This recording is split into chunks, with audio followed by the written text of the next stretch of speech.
me is it's the signal that with young technologists that this is just, it's going to happen one way or another from the private sector in the Bay Area and probably Austin and eventually Boston and elsewhere. But that should give us a lot of confidence that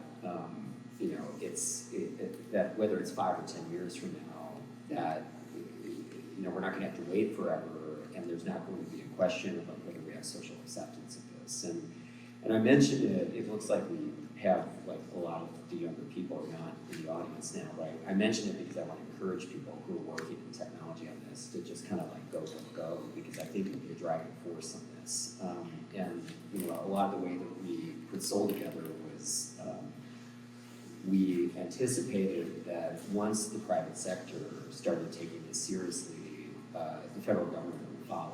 So I actually think there's a much bigger role here than people understand, because as you know, if capital goes into this, or at least the attention of people with capital, then government will pay attention, and that incentivizes them to be confident about it. Now, what we want them to do once that happens is to not only be thinking about private sector activity, investment, and so on, but really be thinking about humankind as a whole. But as you just saw from Deep's presentation, we should always be confident that we can reconcile human curiosity to drive science and technology with an ethical approach to the use of science and technology. So I want to promote that idea and say I have confidence that it's possible right now. Hello, everybody. I agree with what Peter just said. I think it's inevitable. It's a very exciting moment for UFOs, UAP. I think the very idea of a hackathon in this space was kind of antithetical to what it was all about like 10 or 20 years ago. I mean, it was kind of impossible. Like we didn't have any data, let alone the data that Gary has shared with you, the data that Skywatcher's collecting. And so, yeah, it feels like we're kind of crossing the Rubicon into a new era. And the people here are like, normal Silicon Valley, people who are like working on real things. I think, 10, 20 years ago, UFO world was relegated to like, not detracting from like MUFON, that was cool, but it was like this very like insulated, there's dark matter between UFO world and kind of consensus reality. And it was like, we've experienced these things or seen these things and they are separate and apart. And that's not the case anymore. So I feel like that's really, really cool. And there's so much momentum. And there's so many people here who are working on like, normal Y Combinator startups. They're here just out of pure interest. And I see a lot of people's kind of former side hustle, passion, interest projects in the form of UAP turning into their, main thing and main focus. So that's very, very exciting. Thank you both for doing this. Our pleasure, Jesse. And thank you so much for coming, by the way. I know that you were feeling a little under the weather and things were shaky, but glad you made it. Run on. I think, I just remember, and I'm sure you experienced this too, my man. I remember, I was reminiscing 5 years ago when you and I used to first talk about the subject. You and I were both roasted a lot more, I would say, don't you think, by like people in her? Do you want to talk to that? Yeah, totally. I think probably everybody on this panel. Like, I think I was seen as a little crazy for I was in a more conventional kind of venture capital world, and like the clear next step was to like, do more and like maybe scale that and like, raise a dedicated fund or whatever. And I was, it's like you're starting a YouTube channel and then you're covering UFO, like you're crazy. Like what's wrong with you? It's been so heartening and cool to see, and I don't feel like I saw anything early or can take credit. It was just pure kind of interest, and there's just been this amazing tidal wave of great people, like the people on this panel, the people in the audience that have gotten involved, and it's become significantly less stigmatized. And I think it's just going to snowball and snowball. And I mean, one of my favorite talks was actually Adam Curry's on parapsychology, and I think he talked about reality as kind of this consensus collapsing function. You know, it's like maybe if we go back to like wave function collapse, maybe actually the mind does have something to do with it, and the social consensus actually does matter. And you know, I'm not saying that definitely is the case, but if that is the case, this thing is just gonna, you know, exponentially move forward because there's just so much momentum behind, you know, belief in this field. So, yeah. Yeah, it's interesting that I've been kind of monitoring this process now for like 47 years, as it turns out.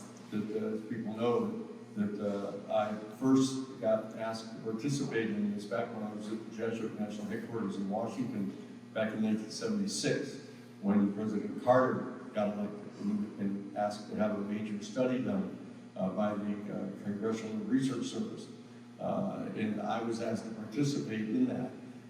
And when we were convinced at Jesuit Headquarters that this was real, because we had seen the actual photographs of crash retrievals that were in the classified portions of Project Blue Book, we went to the Washington Interreligious Staff Council of all 54 of the major religious denominations in the country and made a specific proposal officially from the Jesuit headquarters that we set up a task force among all the different religious traditions to try to come to grips with this, to start working on it. And Judy Stone, who was the head of that at the time, she just, when we made the proposal, she just looked at us and, you know, and then said, well, if there are any other ideas anybody has here, you know, like, just ignore it entirely.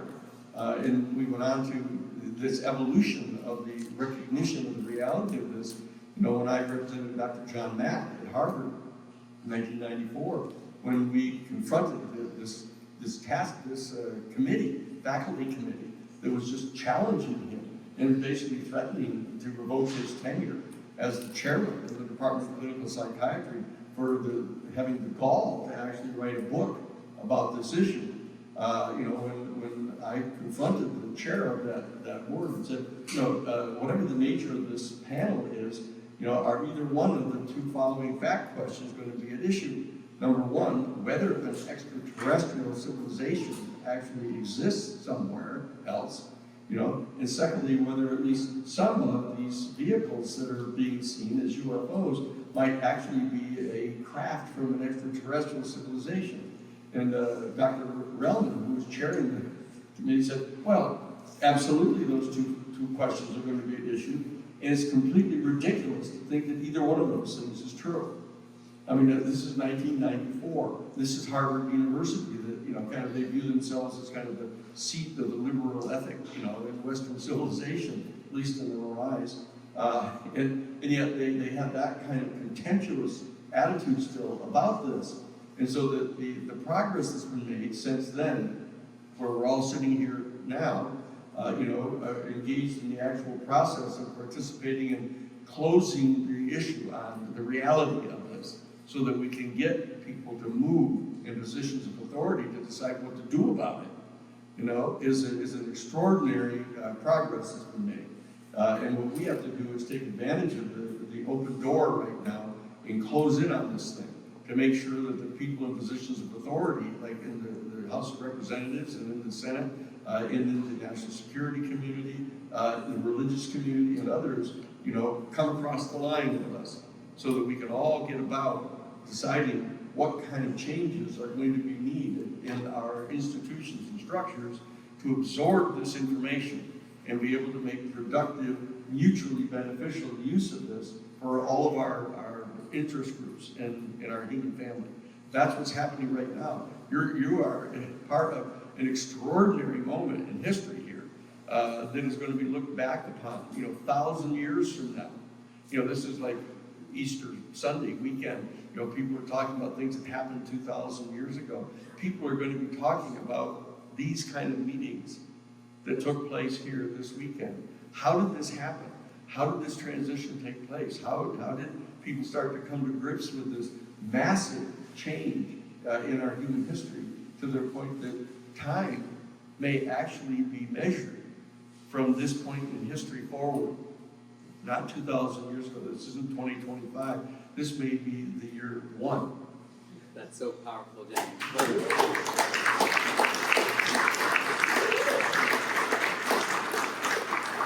Okay, so when that happens, we want to make sure that the sculpture that make the museum has you, in that outfit, and maybe not the sequin blazer. But maybe it should be the sequin blazer. That's awesome. Here, Yeah, but we should all be up there. but said with respect for you guys. So what are we talking about here? What's the next question? Yeah. So next question I just wanted to ask was, what? Oh, thank you. Just the next question for the three of you, and then we're going to start going into anti-gravity, and then I'm going to end off with more on the consumer side and like the public side of like how to get them more involved. So for the three of you, I'd love to know just quickly what changed your mind. Why did you start believing that UAPs, or was there like a continuous process or a clear piece of data, a clear event that said, you know what? This is clearly worth my conviction. What was that? Yeah. Well, I used to, there was a point in my life where I regretted that the following is true of me, but I read a lot of books about this as a 7-year-old. And I approached my second grade teacher one day and said I had a speech to give. And I gave a speech about the Father Gill event at a boarding school in Papua New Guinea, in which there was a close encounter with an occupant or humanoid that made some kind of gesture to a bunch of school children. And I would say about around 2014, I thought, okay, that should have been about civil rights or climate change, and like I'm going to wash out my career that I had my mind there. But now I could say, okay, that was like absolutely the right instinct. But I had some kind of inborn sense that this was real, that it was something that I should be thinking about, that I should dedicate myself to. And like a lot of people, I'm not going to go into it, I did have some experiences at different points in my life that were extremely decisive for my view of the reality of this. I'm not going to talk about this publicly right now, but like most people who do this professionally, or do it kind of full-time, or do it with a ton of energy, it definitely came from that there's a point at which and then you're going to act upon that. But I will say, and I don't think I've talked about this publicly, I did know about 20 years ago someone who, I'll just say was close to somebody who's at least read into, if not participating in the legacy program. Now, I already had concluded that existed, and at that time, it was extreme. It wasn't a minority of people understood that was real. It was like no one understood that was real, especially in academia. I was a graduate student at Berkeley at the time. But I found myself realizing that I was 1 degree of separation away from something that wasn't supposed to be real. And that was a pivotal moment for me in my career, because I realized that, okay, I now know in a way I didn't before that it's not just that UAP are real, and that there's a high probability that there's a program dedicated to the U.S. government. But now I seem to know someone who knows someone in it, and I thought, okay, that cannot stay a secret forever.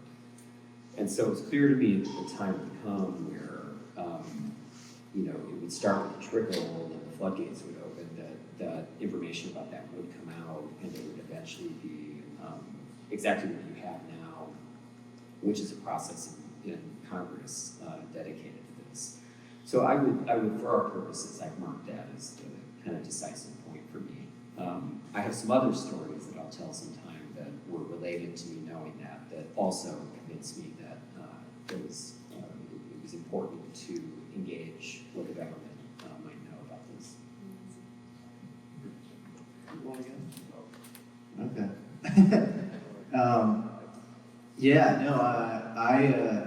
I did not, I'd say, have a kind of an inborn belief. I had kind of I guess, I like the Meister Eckhart, quote that theologians may quarrel, but mystics all speak the same language. And I think if there is a dividing line between people who quote unquote believe in UFOs and those who deny them outright, it's kind of atheist, materialist, reductionist kind of view on the one hand, like you're kind of stuck in the modern paradigm, which is fine.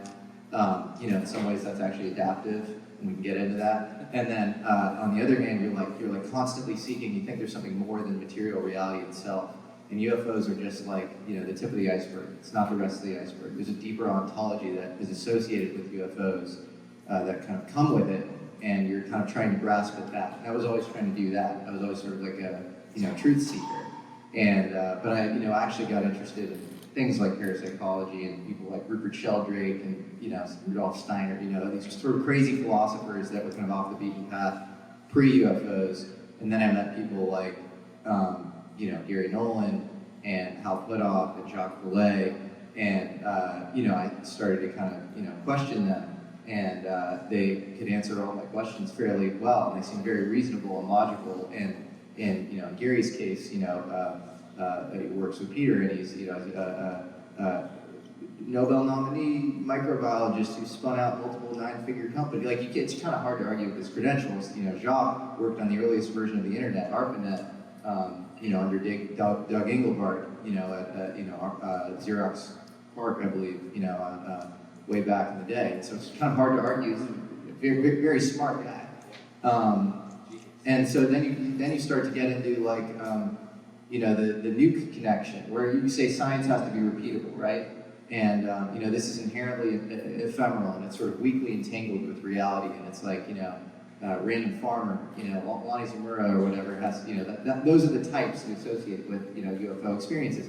And in fact, there's a book called UFOs and Nukes, and it's like 600 pages, and you have 170 Q-cleared ICBM security personnel, radar operators, who repeatedly see UFOs showing up at all of our most sensitive DOE sites across the country.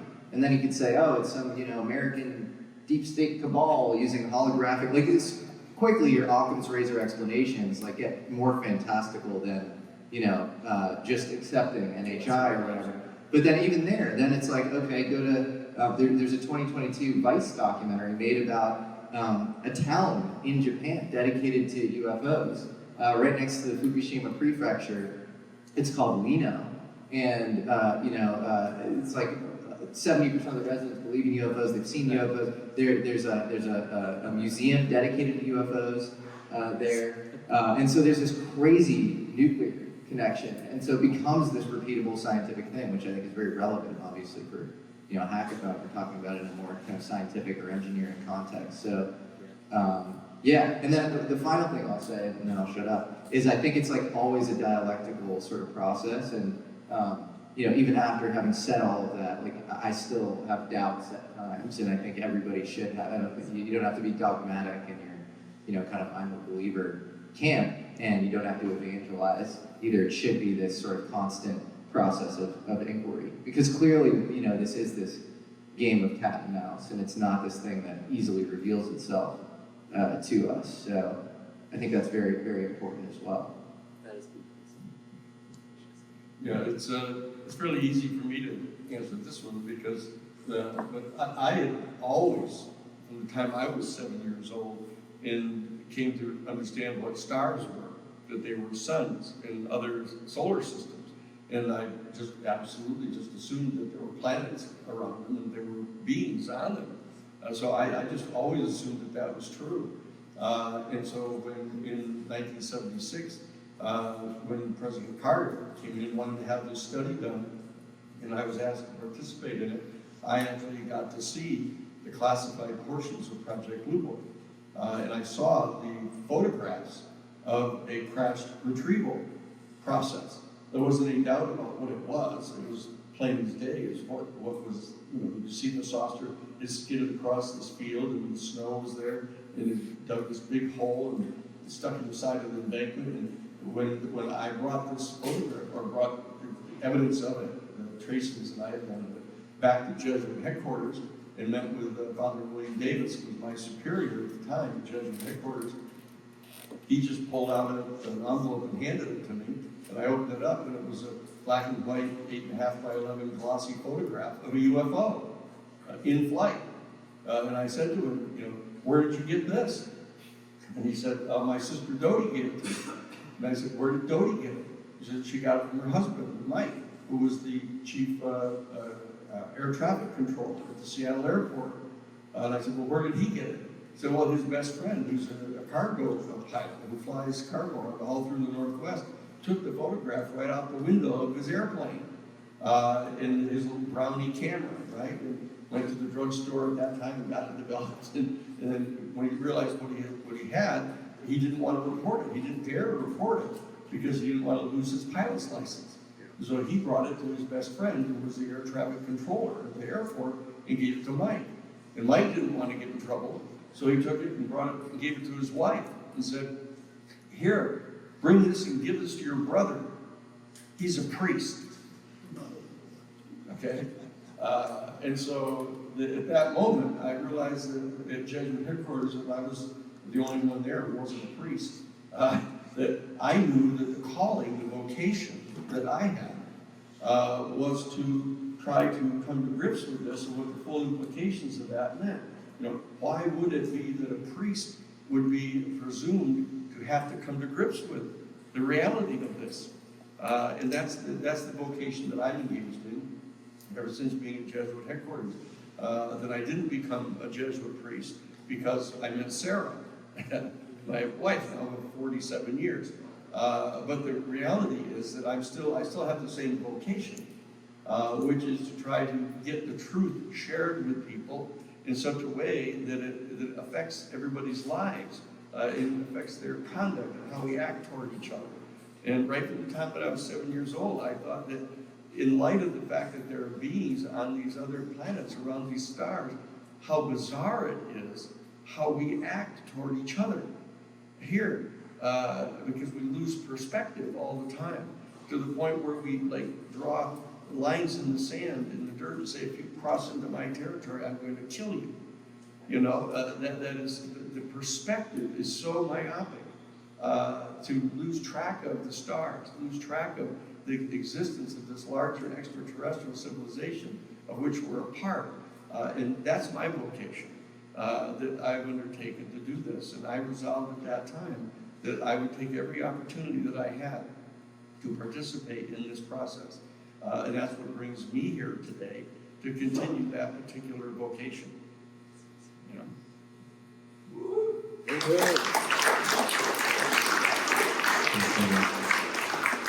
Awesome, Danny and Peter and Jesse, thank you so much, guys. All three of you have really changed the fate of our future, frankly, in our life zone, which is, for those of you who don't know, is both our past, future, and present. Fate's finally speed of light. I'm going to switch a little bit more to a slightly deeper technical topic and a little bit more controversial of a topic. There are lots of lore, as you know, some of you may know, and many others should start looking into this. There's a lot of deep lore from Philip Corso to all the way to, you know, Roswell crash recovery type claims and allegations. So Wilbur Smith, for example, was a Canadian ufologist who found a memo allegedly, right? That had like 1 million on a panel that was involved in reverse engineering the Roswell crash. So there's been potentially decades of military-industrial complex relationships between Silicon Valley, such as Bell Labs and so on, and UAPs. Now, the public seems to be the one who was let go and forgotten about in this relationship. I guess my question to you guys is, where do you see, what is the most promising thing about exotic physics that you think people should look into from what you've learned and understood about your research investigations? All the brilliant UFO people that you have spoken to, right? There's the spinning Mercury, for example, the ARVs. What seems to be a promising indicator where, you know, there's some people with like frankly 200 IQ minds who are going to be watching this or right now. So what would you say to them? What should they follow? What breadcrumb when it comes to understanding physics that we may not know. And I think, Jesse, I can see that you're teaming to answer this, so I'll start with you. That's a tough question, Dee. You know, I'm a big fan of this mid-century inventor, Thomas Townsend Brown, who actually I got an amazing gift yesterday from my buddy Spencer in the audience of a yearbook photo from him at Denison University, which is where he went for, I guess, like a half year or something and studied under Paul Alfred Byfield. And so there's an effect, his effect is named the Byfield-Brown effect. And so I'm a big fan of his, and I think I think he should be vindicated. And I think he discovered, as in many cases with the UFO subject, something kind of an anomaly in topological physics that, due to the kind of Cold War secrecy that we've been living under, the kind of paradigm from 1945 to the early 90s, went dark immediately, went black immediately, and I think that's fair in a regime or paradigm where you're worried about Soviet spies constantly or whatever. But this is a very simple experiment. It involves capacitors, negatively charged electrode, positively charged one. It's an asymmetric one. I don't know how deep you want to get into it, but there's a high K dielectric in the middle, and then it involves some sort of gravity manipulation, ostensibly through megavolt range electricity. And I think there's a lot there. And the thing I would hope for is it's such a simple experiment. At this point, I'm pretty sure Russia and China have sort of caught up and are at parity on the effect itself. And I think what's probably more kind of dangerous and should be probably under some national security thing maybe is the theory around it. But if we could just say that the anomaly is real and have people theorizing, on civil side about it, I think that would be amazing for humanity. And so that's what I'd love to see sort of vindicated. You have two long range, just break it down. You have in physics, you have four forces. And you have two long range forces, and one we know how to manipulate in the lab, and that's electromagnetism. And you can't do anything. Very, very little with gravity in the way of manipulation. And so it would be amazing. I mean, comms, propulsion, also deep space comms, undersea comms, all sorts of cool stuff. Another kind of possible framework for this that I think is very poorly understood is this extended electrodynamics and the existence of a scalar field, and this might allow for, less attenuation of, one of these electromagnetic, something more exotic than a transverse Hertzian wave, where the electrons don't quite, pair off in the same way. You get less attenuation. Maybe it's 1/r propagation instead of 1/r squared. I don't really know. It's one of these things that gets tossed around so much that there's probably a there, but it's probably like, one little thing missing in the math, and you all have to sort of figure it out or whatever. I'd say those two things. What was the other? You said. You answered it. Actually, Okay. Yeah. Well, actually, you answered it, which was what should people look into. And it looks like it's. Oh, and then one other thing, and then I'll shut up, I promise. But as far as like a theory of everything that kind of explains this stuff that I find really fascinating is time superpositionality. So this is I'm an idiot when it comes to physics, but it's like if you have think about like where do UFOs show up? They show up around like sort of peak consciousness states, and then the nuclear thing. I use the nuclear thing because you can write off the peak consciousness states as like the person was in some a heightened state and they were hallucinating or whatever. But I think there's a way to actually reconcile those two things, which is you are sort of, if we are living in some sort of Platonic cave, so to speak, like we're living in like an epistemological cave, and Schrodinger's wave equation exists downstream of time superpositionality, so position and momentum superpositionality are dictated by like kind of an Archimedes lever that is kind of time fracturing. Then if you get to extremely high levels of energy, which if you think about what we're doing at DOE sensitive sites, it's extremely, particle accelerators, the Sandia Z machine, high voltage electricity like Townsend Brown. What are you doing? You are, there's quantum indeterminacy with position and momentum, but there's also quantum indeterminacy with level of energy and time. And, gravity breaks down at a quantum level. We've been trying to solve for quantum gravity for decades and failing. So time maybe shouldn't be treated as this classical axiom as it is in Schrodinger's equation. Maybe time breaks down at subatomic levels as well. So that's a very interesting framework. And then on the consciousness side, if you do have something like Roger Penrose's orchestrated objective reduction, maybe when you are in a sort of heightened meditative state, you are maintaining sort of coherence for a bit longer. And it's a coherence not in space-time superpositionality, which Schrodinger himself never believed in. He thought that was a total joke. The idea of Schrodinger's cat is now taken as this axiomatic, truth when it was like not considered a serious thing for him. And so you're actually maintaining this sort of time superpositionality in your mind. And so that's like a really lame, poor man's theory of everything that I hope that somebody with more credentials can, help string together. Amazing, Jesse. I actually think you're way too humble. I have some physicist friends who probably still will not be able to explain some of the stuff as well as you, so good job. But the math, though, is the thing that separates, I think, physicists from like a layperson. Myself down. One thing I do want to say, you did remind me, however, it's worth mentioning that when it comes to, new states of matter and exotic states and so on, it is worth mentioning that there is a breakthrough. I do want to highlight this. There was progress that was made in anti-gravity research here at this conference. There's a couple individuals, which I think, Larry's in the crowd. It sounds like Larry had given a good suggestion on quadruples for the alpha experiments, which is a nuclear polarization experiment for looking at is gravity just an intrinsic spin all the way down. That being said, though, you gave me a question that's even more specific now for Danny, though, so I appreciate that. Danny, I'm going to ask you about the legal complexities of including eminent domain in UAP disclosure.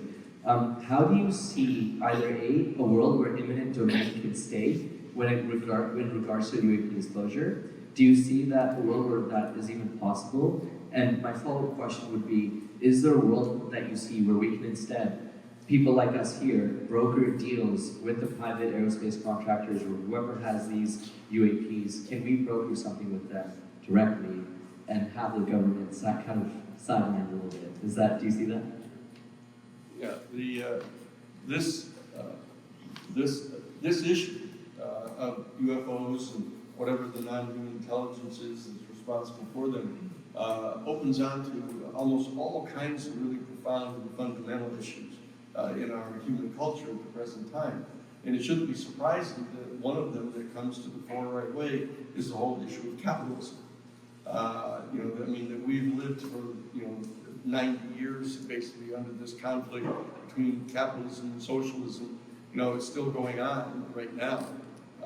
In this idea that we have to strike some kind of constructive balance between the functioning of the entrepreneurial spirit on behalf of individuals that is so important to making progress and motivating people to go forward and provide some kind of a motive force for that kind of exercise of entrepreneurial spirit and drive that is not the same as trying to acquire dominance and control over the material realm so that you become excessively wealthy to the point where you're acquiring more and more power and control over resources on the planet so that you can leave money so your great-great-great-grandchild can have a Ferrari when they turn 16.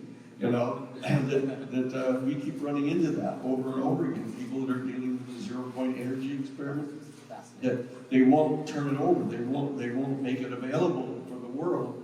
They're trying to figure out how to make as much money as they possibly can on it. And so what we have to do is we have to, I believe the answer to this is that we've got to, one of the things we have to alter in our institutions and structures in light of the reality of all of this is trying to ascertain a genuinely transcendent motivation system that we tend to associate with religion or spiritual beliefs, that we have to be able to infuse our culture with an appreciation of what we call spiritual motive, to care about other people, to care about the whole human family, to care about other people from other planets, and to that's the most crucial thing that we have to do. And this reaction that, number one, we got to get rid of corporations. I mean, you got to really come to understand this. This particular business vehicle, business vehicle has been, it only existed from 1872. That to suggest that people, and rather than just forming a partnership with your friends and allies who share your entrepreneurial ambitions, and to take responsibility for what your product is and to make it available to other people and make a reasonable profit, that's all perfectly fine and to be supported.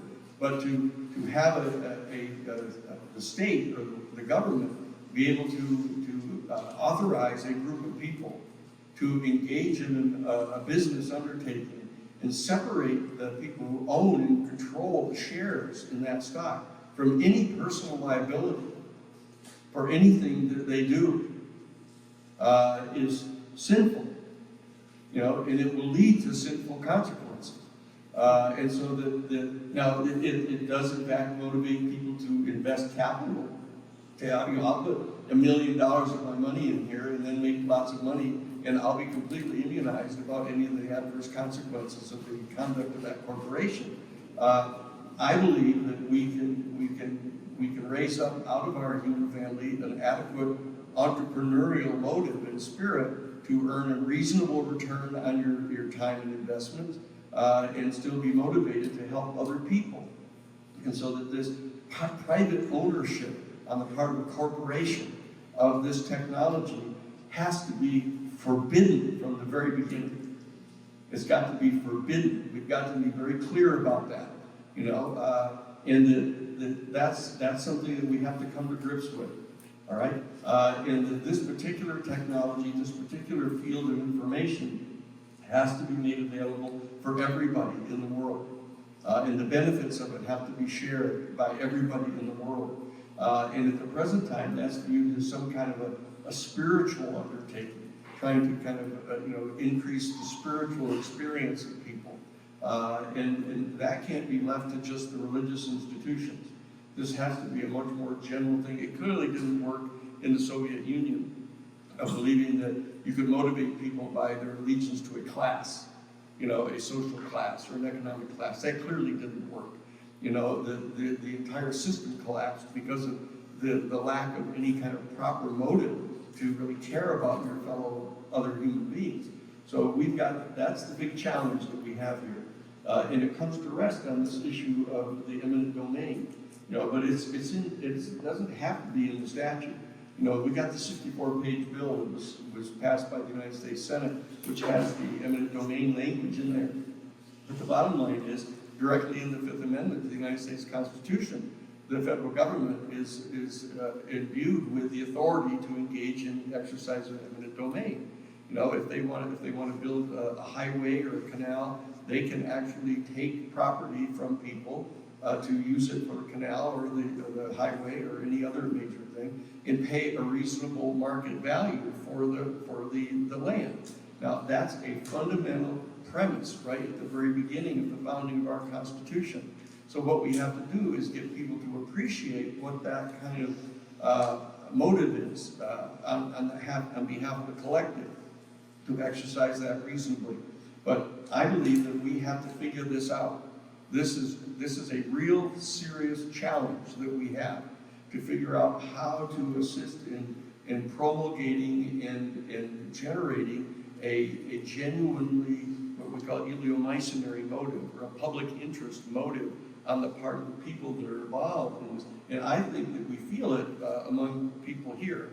And that we have to, I don't know what kind of a metric one puts on how you get to work on that. But it's something we have to come to grips with here. So I believe that we have to maintain the authority of the collective community to insist that the values that we're going to learn from all the information we get from this extraterrestrial or extra-dimensional society that we're going to become engaged with, we have to be able to make the benefits of that available to everyone. And not just out of the kind of largesse of the people who own it privately, and however much they feel like sharing it, or there's, these rich billionaires that say, here, what you say to them is, look, I'm perfectly happy to have you invest in our entrepreneurial endeavor, but you aren't going to own it. And so if you're really caring about the human family, you give us the funds, we'll use them, we'll pay a reasonable salary for the people working on it, but you don't own it. Okay, this belongs to the world. And I believe this is going to be an absolutely essential challenge that we have as to how to figure this out. And it's kind of the elephant in the middle of the living room, and everybody's afraid to talk about it. But we have to talk about it and come to some solution of this. Okay? So.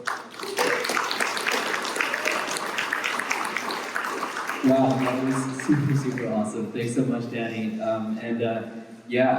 really love your tenacity and audacity to just say things that are clearly contrarian and not going to be received well in a capitalist country. I love that. And I'm used to that.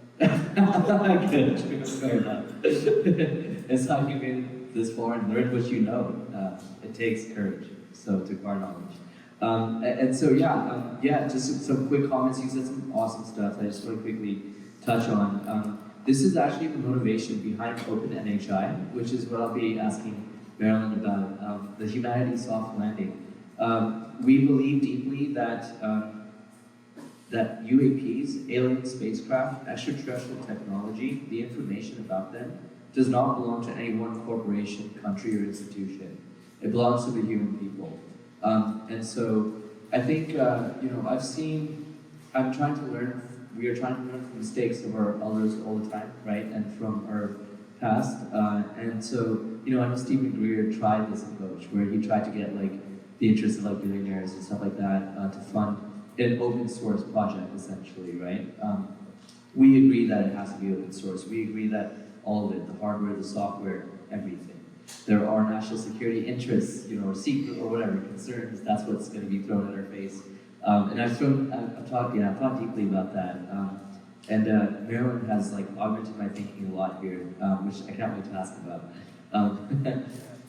Oh yeah. On record, Deep, if Microsoft tried to partner with you for Open NHI, what would you say? It would depend on their contingencies. If they put, well, that's the thing though. We have to figure out, because there's some money. It would be some contingencies. If we can't open source our stuff, then there's no partnerships. Because actually, you know what? I will say this also on record. I have been approached by Microsoft for partnerships, not for this, for material science related stuff. And I had to go through a similar thought experiment. And I said no in that case, by the way, because it was too competitive a direction. But yeah, in this case, I may say yes, depending on the promise. But all that is to say though, so what I learned from Greer, because I remember speaking with him about this many years ago, trying to pick his brain. He was giving me advice on how to think about this. And the problems that he ran into with not being able to raise $100 million. $100 million in Silicon Valley, that's chump change. There are literally OpenAI employees worth $100 million right now, and they're employees. And yet we were unable to, for such an important, existentially relevant scientific enterprise, we were unable to solicit funding from capital. For the very reason that you mentioned, that they want ownership and they want financial incentives. We think that there's a world where you can do both in an ethical way. You can make money and you can also do these things, but the entire economics world system has to change. I will have to say that too. The country system as it stands today, this idea of centralized governance, centralized institutions, is not sustainable. I think it's brought us into a deep, deep mess. We are experiencing hyperinflation globally, all around the world. Every country is having their dollar devalued.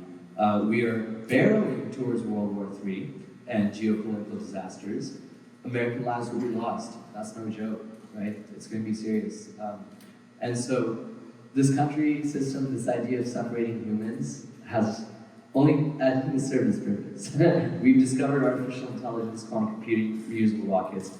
We're good, okay? I think we can unify now. So thank you so much again for your thoughts. Well, just maybe one Oh, more yeah, thing, please. because, in addition to the issue of having to come to grips with this economic model, by means of which we can figure out how to motivate people to fairly and equitably develop the natural resources on the planet. So that's one thing. The other thing is this nationalism thing. The nation-state system that was created by the royal families in Europe, in 1625 to kind of divide up the world is another, it raises its head consistently as, quote, national security. Okay? They always say, oh, you gotta be worried about national security. Like, what if the Russians get it or the Chinese get it or something? Like as if they're some kind of foreign species of some sort. We've got to come to grips with that. That whole structure has to be revisited as well as the economic structure. We have to start perceiving of ourselves as a planetary culture and a human species, because the time has arrived where we're going to have to come to a sense of ourselves as a species vis-a-vis other species, actually. That are sentient, intelligent, and highly technologically developed. So this whole, whenever they keep raising these two problems of, well, we did the State of the World Forum at the end of the Cold War. We brought it all together and brought former presidents, vice presidents, secretaries of state all together to try to figure out how we can have a new worldview at the end of the Cold War that is mutually advantageous for everybody on the planet. And the problem was that we were relying upon contributions from major corporations to be able to fund it. And so that I was in charge of a thing called the Strategic Initiative to identify the new paradigm, the new post-Cold War paradigm at that conference. And I had the Saatchi & Saatchi, one of the major public relations firm in the whole world, came to us and was offering to say, whatever the new paradigm is, we'll advertise it for you. We'll market it. We'll make T-shirts for it. We'll sell product. He said, but you have to keep in mind that you have to, whatever the new paradigm is, it has to have transnational corporate capitalism as the sole mechanism for economic development. And I had to say no, that we can't agree to that. And the same way you can't sell your soul, to Microsoft or anybody. And so the same thing is true of the nation state. So the second issue that we're going to have to come to grips with, which is very controversial, is the second elephant in the living room. And that is this whole thing of nationalism, in national security. And I'll say one thing, so you have to say at least something controversial, which I haven't really said yet.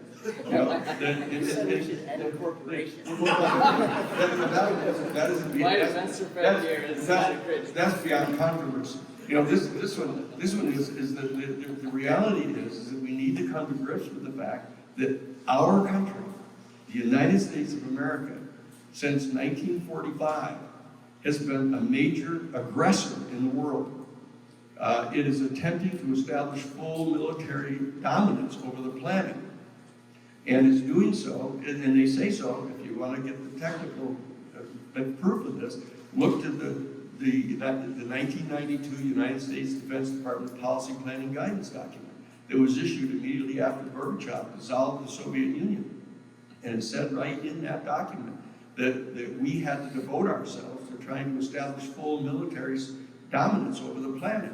And the purpose of it was to secure and maintain our continued privileged access to the strategic raw materials needed by our major corporations.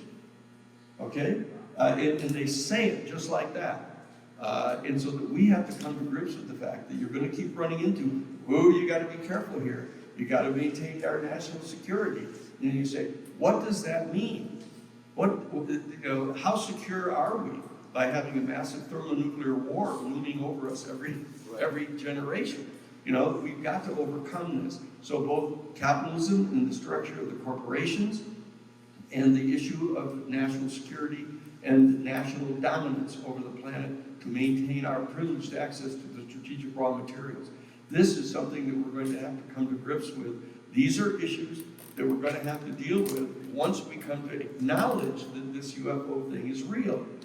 Okay? I'm just trying to get us at the other side of the line. What do we do in response to this? Because we don't want to look stupid to the other people in the extraterrestrial civilization to keep ourselves attached to these primitive, totally self-destructive structures. You know, we have to organize new structures and come to grips with this to merit our citizenship in this galactic civilization. Okay, just so you don't get out of here without having some conversation.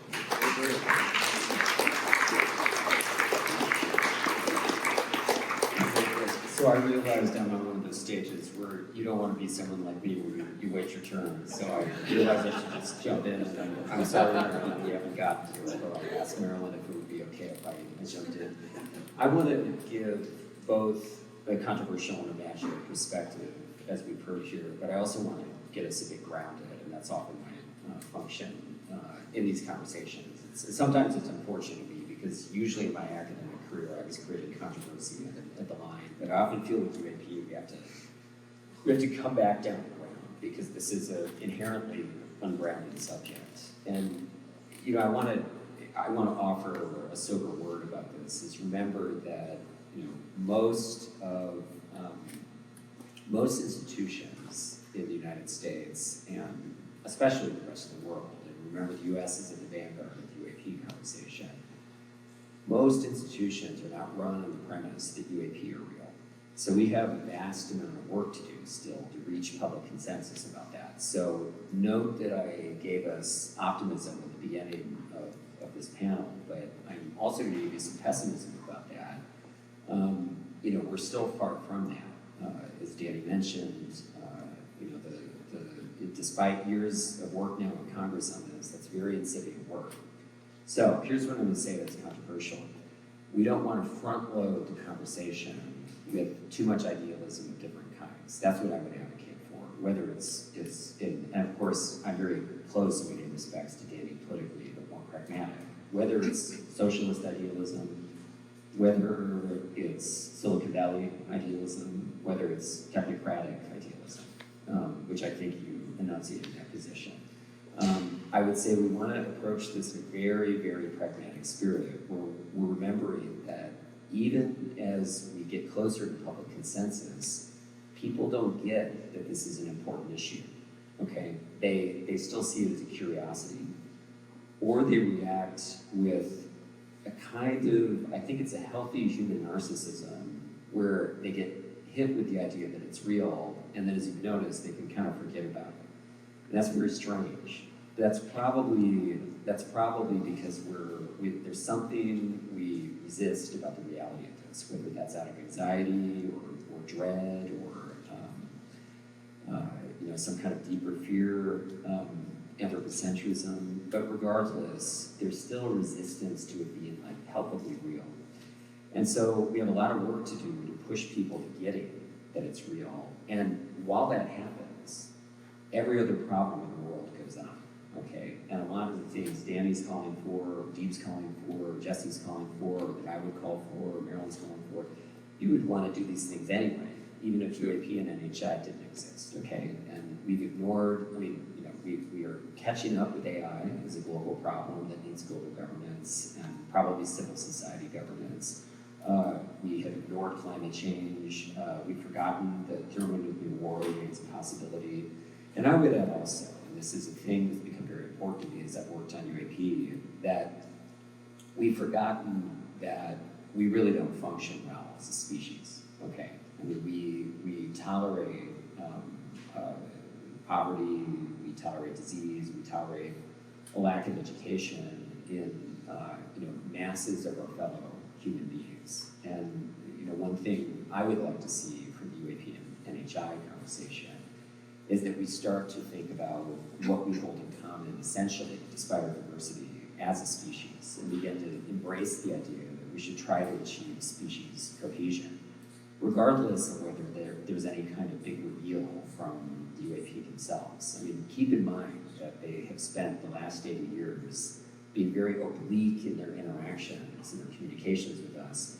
There's nothing to tell us that that's going to change in the next 10, 20, 30 years. 50 years from now, they could still be kind of showing themselves a little bit and departing, waiting for us to reach something like cohesion at a political level so we could actually interact with them. So keep in mind your problems aren't going to go away. the day we have public consensus or presidential revelation about this. And I say all that because I think to kind of move the conversation forward on this, let's remember a lot of these things are good in and of themselves, and how can we articulate them to or join them to the UAP conversation? We know a lot of, there will be a way, given that there is extremely advanced technology and science possibly at stake in this, if we have the right advances in that area. There will be geopolitical issues that arise that have to do with this, and there will be a conversation about what humankind is that comes from this. So all that is there, but I would just say this is an inherently ungrounded subject. So what you want to do is really keep your feet on the ground, because the flight of imagination and idealism with this can be very, very extreme, and most people end up kind of ungrounded. So that's my contribution to kind of getting us, and I want to comment on the eminent domain question again. The UAP Disclosure Act, which is the legislation that's being alluded to here, probably will be reintroduced in the Senate by Michael Rounds this year. And a lot of us feel that we should all lend our support to the passage of that legislation. The important thing about that is that we know something like a controlled, gradualist government disclosure of what information they do have and what they would feel comfortable being released isn't going to happen, as it never happened in any previous presidential administration, if you don't have a dedicated group of people whose job it is. You can't take a Secretary of State or National Security Advisor and one day say to them, go do this and take care of this in your spare time. So, Carl Nell, who all of us work with in different capacities, former Army colonel and interestingly aerospace executive, is one of the hidden authors of that legislation. And he's really emphasized that's why you need it passed, is you need something dedicated in an administration, I would say a responsible administration, let's hope we have one, that could rationally and systematically try to tackle this. The reason you may want the eminent domain provision, despite the controversy around it, is in Carl's mind that's designed to kind of call back all the technology so that the US government knows what it has. You want to be able to do an accounting if it's there, make sure that it's all under control of the US government, so that in fact you don't have private corporations and entities that are holding on to it, to initially the detriment of the US government. But of course what we want ultimately from that, of course, is something that benefits humanity. But I put that on the table for consideration because I think that's going to become controversial again. We're going to have a conversation about the merits of it. Awesome, guys. So I think we should also start winding down for presentations soon. I guess I think what I'll do is just summarize what we talked about, and we'll start getting to presentations.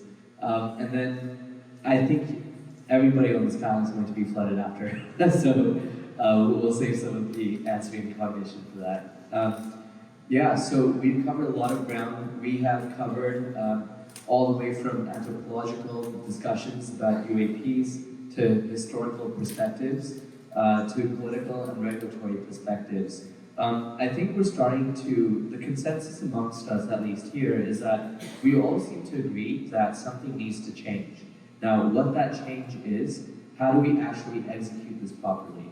How do we actually democratize open source anti-gravity research, for example, that can, be weaponized, right? That's how the government gets you. Because if you can't answer that question, how are you going to stop us from being weaponized against Americans? Good luck.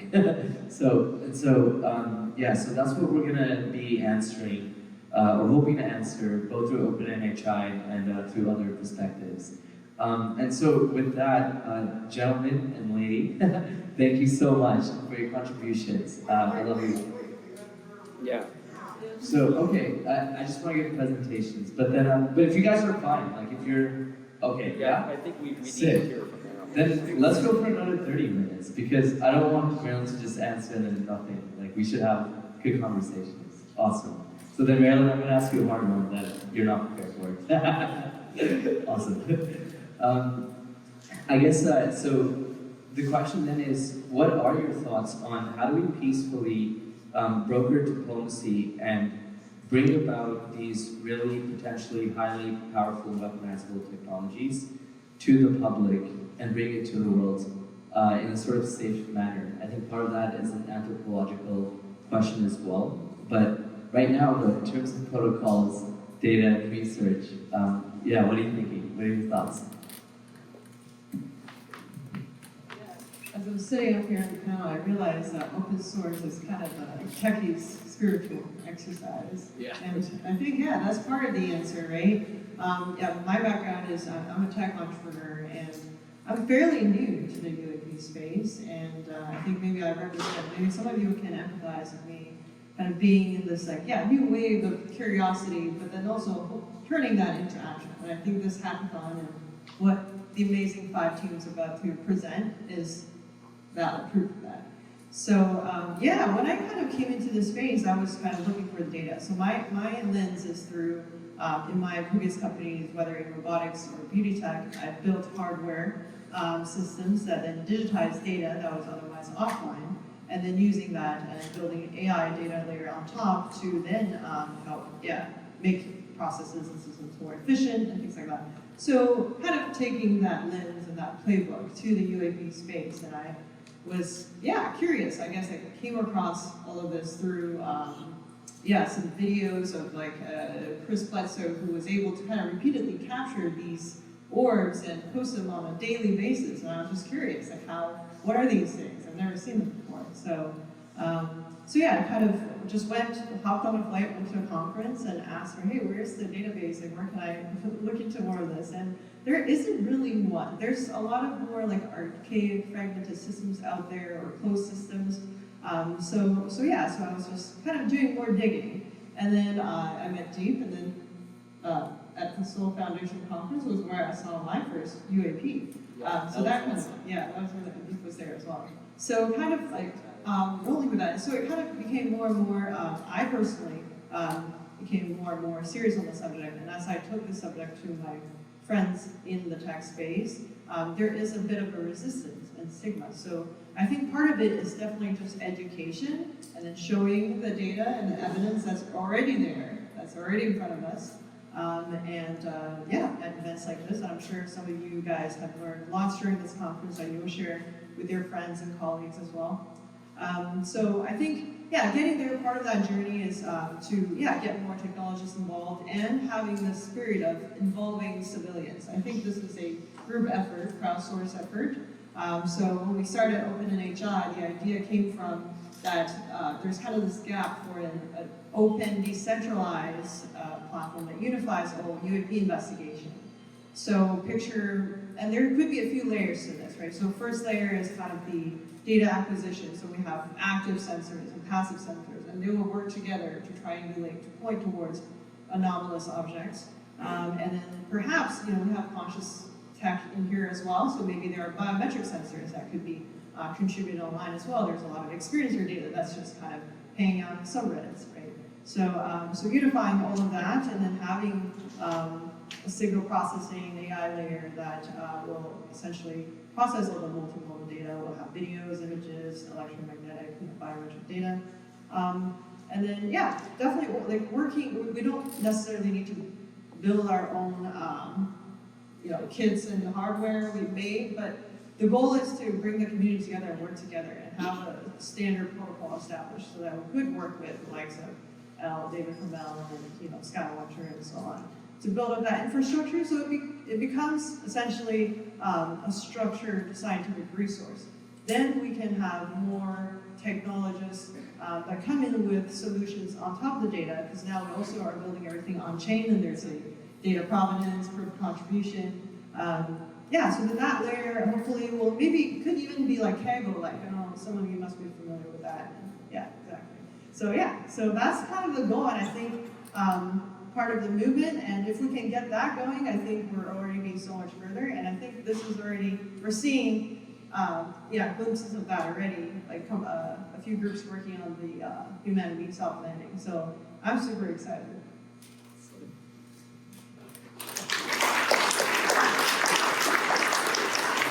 That was freaking awesome. I was starting to get shivers because I was reminded of what you said, Danny, that this feels like year one. Because what blew my mind, for those of you who don't know, Marilyn's being a little humble. She has only been in this topic for like 7 or 8 months, right? To be specific. That is crazy. And here she is co-organizing the San Francisco UAP Hackathon. That's awesome. So, I guess the question, I know that a lot of people here have participated in Kaggle, data science competitions, and so on. My question for you, Marilyn, is what would you say to someone who is comparing whether they should put their data as an AI challenge on Kaggle, like a closed source, sort of competition, versus our sort of open source approach? What would your answer be to that? Like, why Kaggle? I mean, why us over a Puppet, database? Yeah, I think a lot of that relies on the momentum, and I really believe in like the power of the people. It really kind of, if there's orders of magnitude greater data sets that's available on our platform because there's just people feeding it. And speaking with even Enable Labs, for example, there are a lot of people who are just super passionate about this subject, and they're, a lot of them are closeted. And was it you, Peter, who said that about 10% of folks are in the study that will say that they have seen something? That's my rough. That's an observation. Yeah. Fair enough. But I mean, that's quite a significant amount of people, right? So I think if there's, kind of new data coming in on a daily basis because we have civilian scientists who have installed these nodes in their backyards, or, I think that's, tough to beat that. I mean, you could, I guess, like export it offline and then like do something elsewhere, but I feel like that's typically not how these things, work out.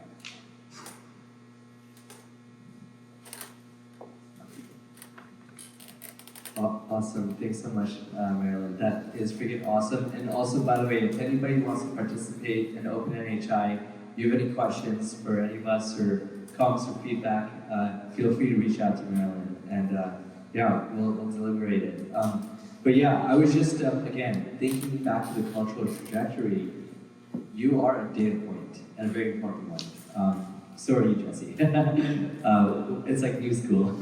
Now, Jesse had a good idea, which is I think we should probably open up Q&A to the audience. Awesome. It looks like this guy was very eager. Lucas? Okay. Awesome. Lucas, go for it. Yeah, you want to just come up here, and I'll give you the mic. Actually, let's just check.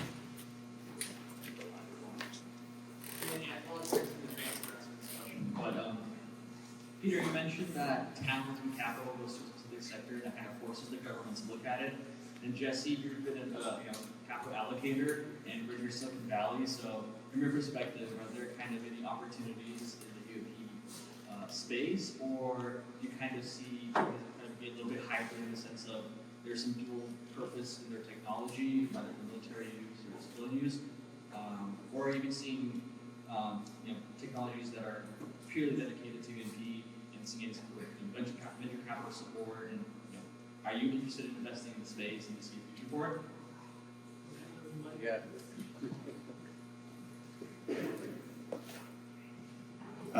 We've actually talked about this a little bit, Peter and I. I personally think that venture time horizons are too short for a lot of this stuff. It's super speculative future R&D. And so the ideal, venture profile company is like a SaaS business with like zero marginal costs. It's like very lightweight, to get up and running. You could argue it's like less differentiated, margins get competed away, but like software is just like really ideal for, venture capital. And with these sorts of things, it's like you hear a lot of people are like, they're working on some new extremely exotic propulsion thing. And to me, it's like if Niels Bohr were like working on a semiconductor company. It's like people don't even like understand quantum mechanics fully, So like I think the first thing should be like, let's like shift the consensus on whatever it is, whether it's dynamic nuclear polarization, biofield browning, and all of these things are seen as, there you go, Mark. All of these things are seen as quacky if you were to walk into a, you know, a prestigious university, and it's awesome that Peter's doing what he's doing at Stanford and Avi Loeb's doing what he's doing at Harvard. But for the most part, these frameworks are not taken seriously by sort of elite physicists. I think they're stuck in these kind of cul-de-sac, you know, dumb frameworks. So all that's to say is, you know, venture capital, I think, it's really tough. You need to find some like short-term remunerative dual-use thing that would make, you know, the long-term goal make sense. Skywatcher's kind of a good example of that. Maybe there's some others, but I think if you have like a UAP dedicated fund, that's kind of tough, you know. Yeah, I'm gonna just say, I'm gonna add to that because Jesse said the essential on that, which is that the investment needs to be right now in like actually basic science primarily. If you don't have some kind of dual use thing, I knew nothing about venture capital, but then when we started Soul, I suddenly knew all these venture capitalists.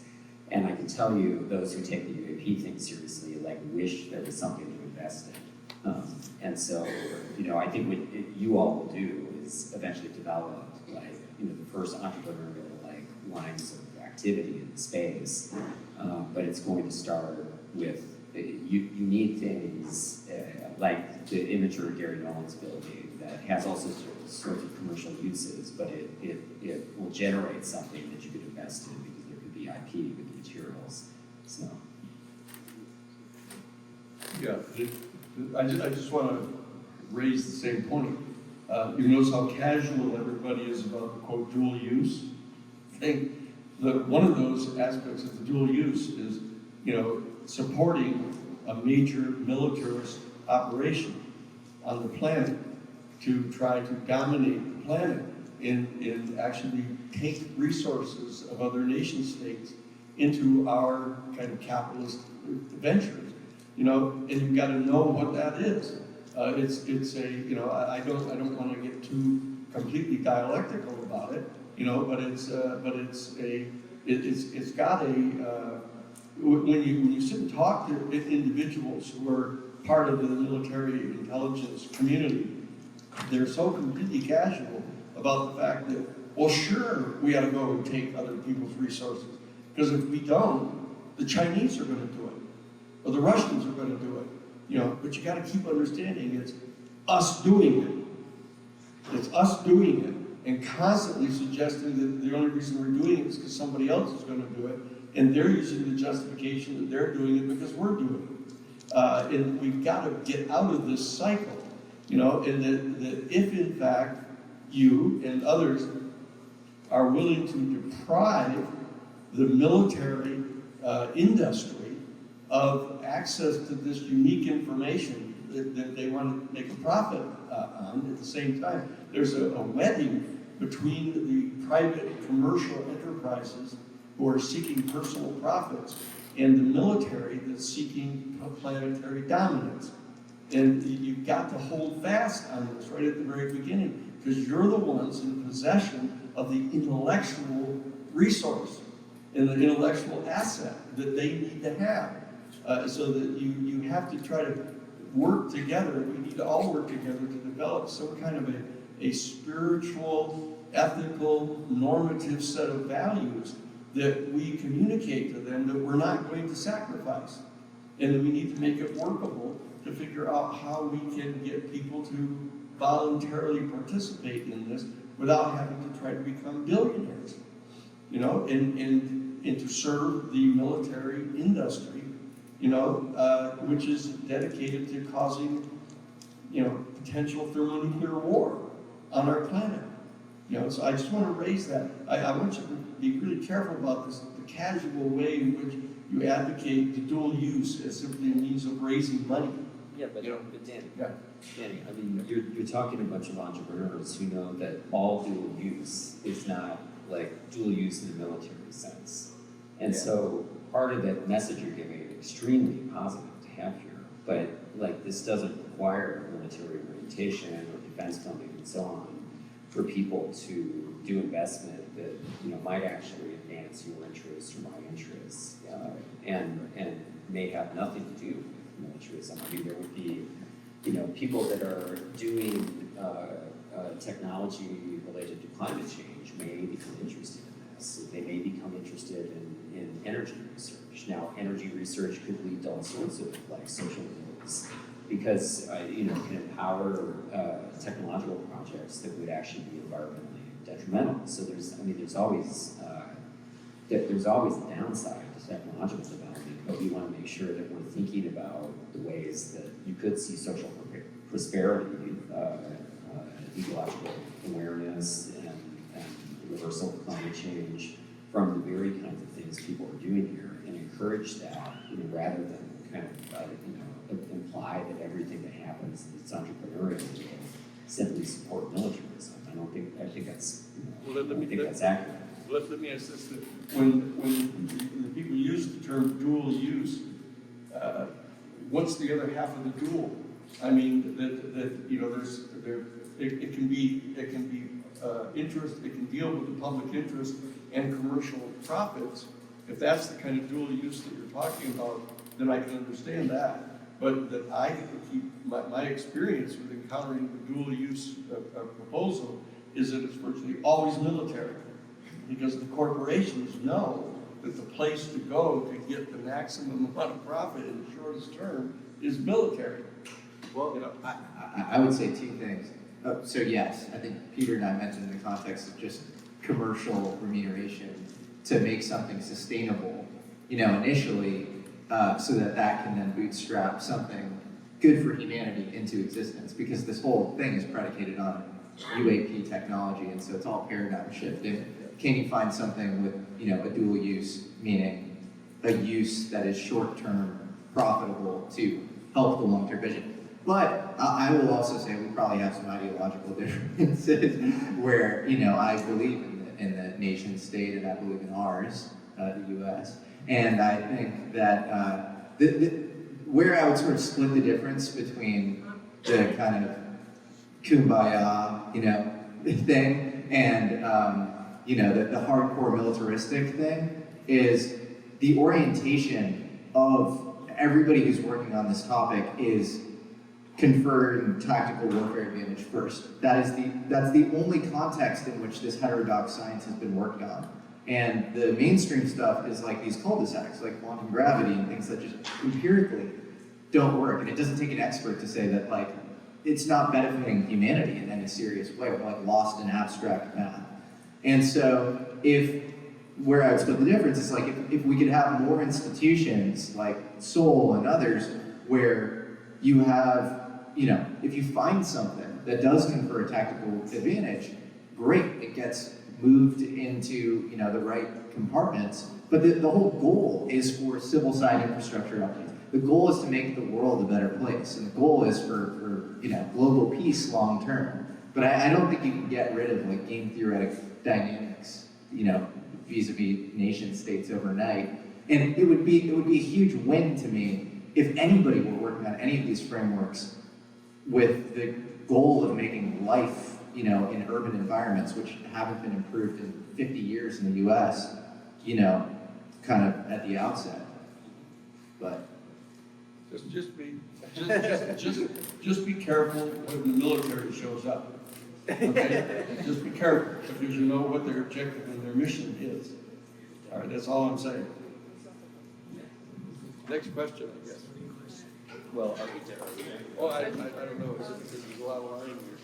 I'm not sure they're going to be doing anything else. Well, I think what we're going to do, sorry guys, because in the interest of time, we want to give our hackers, the top 5, their opportunity to present, which is the spirit of hackathon here. So the panelists will be around, and you're more than welcome to ask them your questions. We're going to go through the presentations now, and then there will be a brief break before we announce the winner. So you can feel free to ask our questions then. All right, but thank you everyone. This was a very, very good discussion. All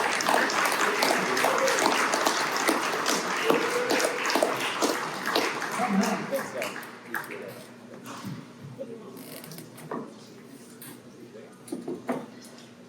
We're going to take a minute to set set up the stage here, but we're going to welcome our first team to present up on stage in a second.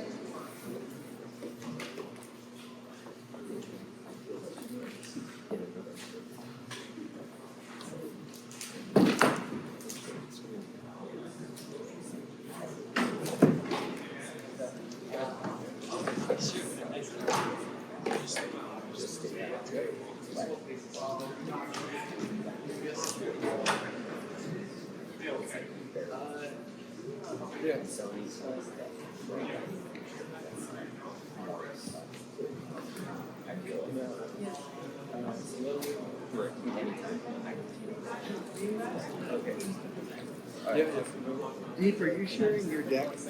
I will be, yeah. Will you? Yeah, Sure. because I really like the slide comparing. Starling? Yeah, that. All right, the I first team couldn't to get my camera present to will work. be I got my- anomalous artifact I'll make sure research you get it. office. Okay. If you guys are ready, well,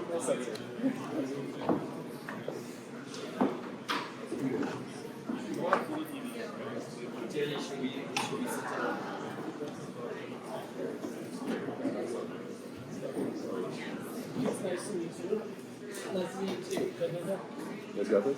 Yeah. Oh, can you pull up your phone? Yeah.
Sick. You guys are arrow. We're Arrow. So we're Arrow. The better arrow. You might have heard of us before. Well, this is the first time we've ever existed, so very, very new technology, great name. Is it all working?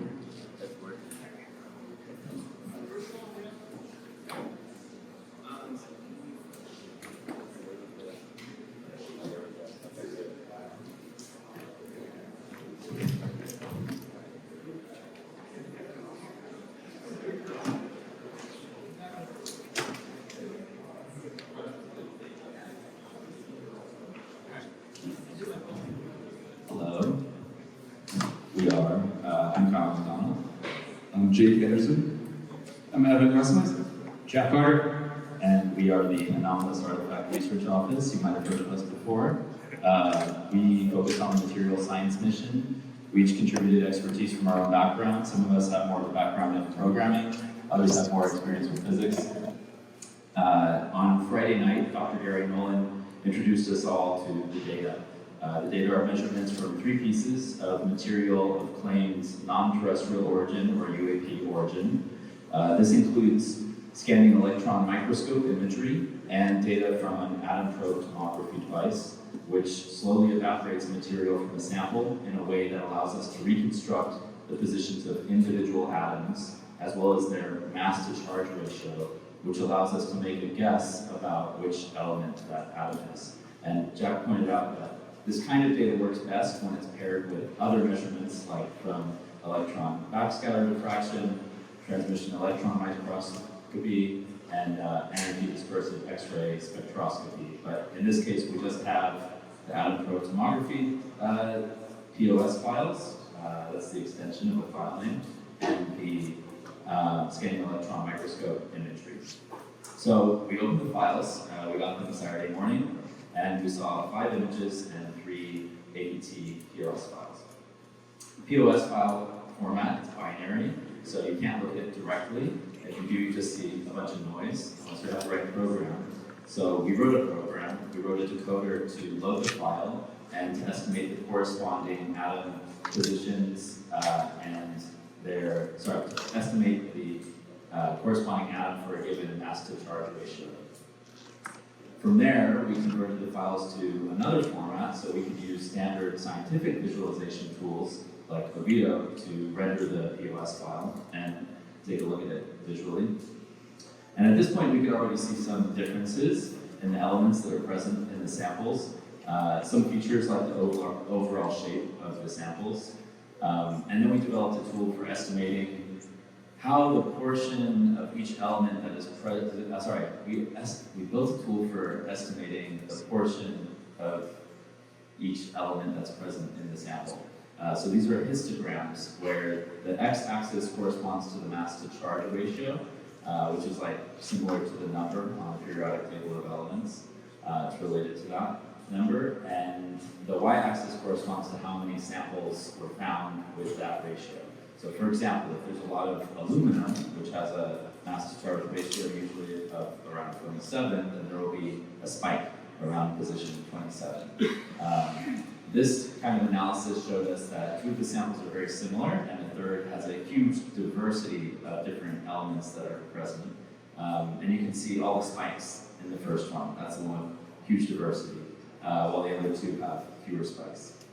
So we dug into the data some more, and we realized we couldn't really ask deep questions about it unless we could visualize it better. We were kind of hitting the limits of the free software we found. So we looked publicly for better tools, but we had trouble finding something that worked the way that we wanted to, so we decided to focus on building a new visualization tool so that we could ask better questions. As we started to load the samples into our custom viewer, the first thing we found is that some of our samples have different elements on the tip of the sample where the scanning starts, and it starts to evaporate the material. This one has some gallium on the tip, and otherwise it seemed somewhat homogeneous. Then we saw this other one which had kind of a small peak in the mass spectrum that said there's some molybdenum in there, and we wondered why would there be molybdenum in this sample. So after we visualized it, we saw, oh, it's on the tip, and then Jack helped us figure out that this is sometimes part of the sample preparation process. At this point, we still didn't know what machine was used, how the samples were prepared. We were sort of like flying blind and just trying to figure out what we could learn on our own. We spent a lot of time staring at these samples, and we couldn't find much that we could point at and say, oh, there's that thing that we need to look into more. So we tried some other kinds of analysis. Dr. Nolan said he was interested in understanding shearing boundaries, like where the repeating crystal structure of a material kind of breaks down and becomes irregular. So we wrote some code to analyze the local neighborhood of each atom and tries to accumulate the distances to nearby atoms. And we were hoping we'd see some kind of statistical peak around 2.3 angstroms or 0.23 nanometers, which is the distance between silicon atoms in a silicon crystal. But there were no peaks, which indicated that the measured positions of the atoms are just too noisy to detect the crystal structure if it's there. And it's probably there. Then we tried something inspired by what Deep had said. Deep suggested, a good challenge would be to try and match the POS files to the scanning electron microscope imagery, if you can. We were given them without knowing which was which. So we exported some of the data from an internal slice of one of the APT samples, and we reconstructed it as a 3D surface in a 3D modeling program. And then we rendered it in a way that looked kind of similar to scanning electron microscope. It looked super cool, right?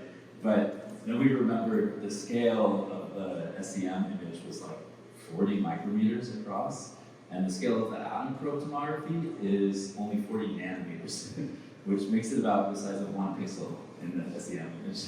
So it's a little bit like trying to figure out which beach a grain of sand came from, just from a photo. But fortunately, 1 hour before this talk, we got access to 2 more APT POS files, and these were much more interesting.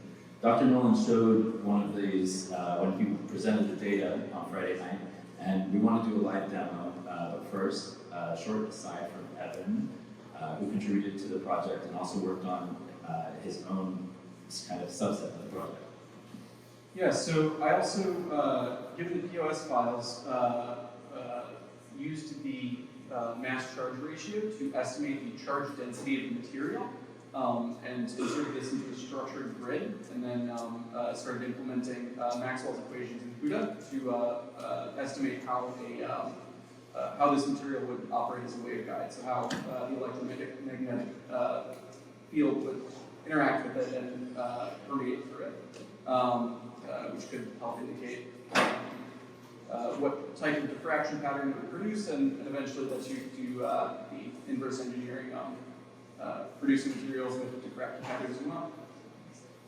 The structured grid approach is somewhat inspired by some of the algorithms present in NASA's CFD software.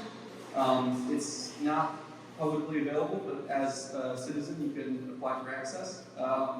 So, yeah, fun algorithms, lots of Fortran in there, but good code.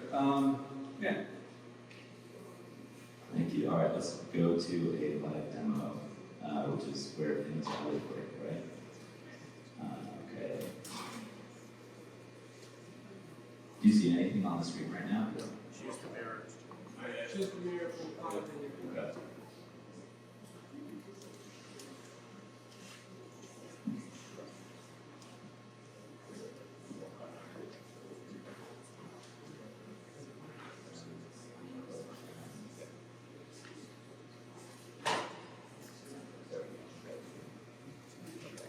Okay. Great, thank you. Okay. And back to, okay. So, here's one of the samples, and this is the tool that we built. This is, let's see, we've got mostly aluminum in this white area, and then mostly copper and a little bit of phosphorus in this red area. There's still a lot of unanswered questions for us, like we don't really know why there's this aluminum tip on there. Is that part of the sample preparation, or is that something that is actually part of the sample? Why is there this kind of very, very small right angle right here, which is something Jared Yates has expressed a lot of interest in. These are incredibly small details that, I don't know, not many of us have the expertise to say how well related this is to human engineering or not. We also don't have other samples of materials that are of known human origin that we can compare to. So we're still learning a lot, and a lot of this was about building a tool that could be useful for, slicing this up and looking at it in different ways. So a lot of what we were doing was like,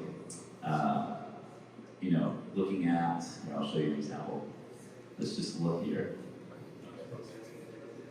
So I'm going to, this is how it works. You open up the page, you drop the file in here, and this is online now. If anyone wants to go there, I'll put a little QR code in a second.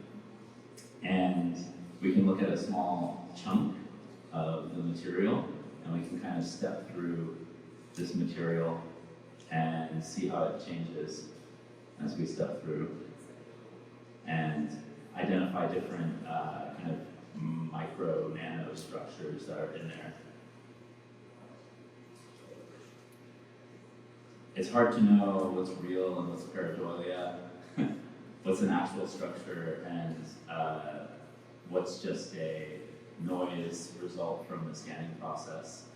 But there's something really interesting that we just noticed literally 5 minutes ago in this one. This is a piece of material that Dr. Nolan showed during his slides that has a kind of Gaussian triangle right here with a little bit of copper on the outside in red. And what we just noticed is that there is a kind of wire structure right here coming out from the gallium. I don't know if you can see that, but it's this 3D wire shape that's got to be somewhere around 10 angstroms in width, very small. That's like 10 atoms wide, maybe? Like if the angstrom scale is not. So, I don't know, do you find that interesting? Yeah, it's maybe like an artifactual whisker or something based on manufacturing technique, or it could be stress and damage induced. Yeah, it's hard to contextualize, but it's a feature you would interrogate further. All right, so that's what we've got, and I want to put up the QR code here and say thank you.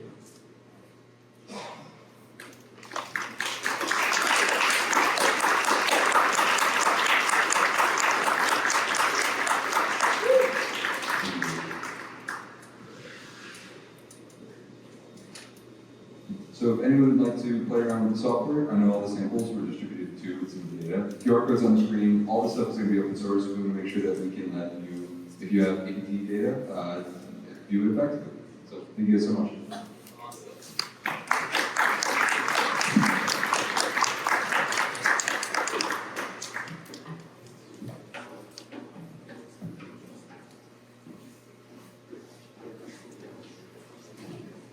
Amazing. Thank you, Team Arrow. Sorry, I'm not about that. All right, next up we have Kairos. Welcome them to the stage.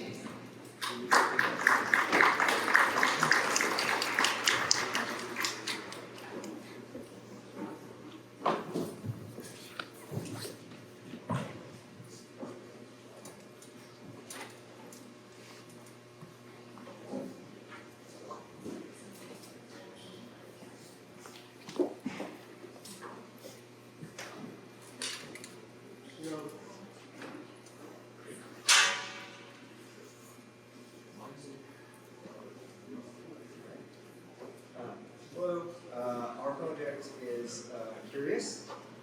It is a consciousness translator for humanities next week with the goal of democratizing non-local perception. Curious is not just software, it's a tool to detect and quantify anomalous cognitive experiences, something that is missing in today's world. We believe humanity isn't falling. We believe humanity is poised to soar. Current systems are crumbling, not as a catastrophe, but as a call to move upward. We need tools that deepen awareness, support intuition, and guide interaction with non-human intelligence.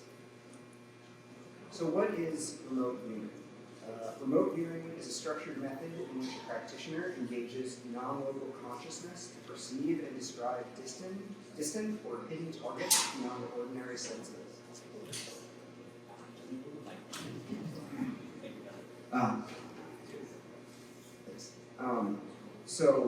Remote viewing requires three individuals. It requires a viewer who accesses non-local consciousness and produces raw perceptual data about a target.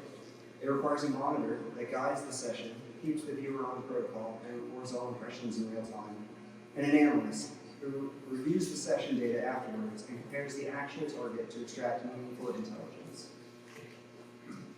Our software, Curious, replaces the monitor and the analyst and allows the viewer to simply work with Curious to do personal, solo, remote viewing sessions. The goal is expanded consciousness. It is to become aware of intuitive moments, to get alerts for growth opportunities, and to enhance your decision making.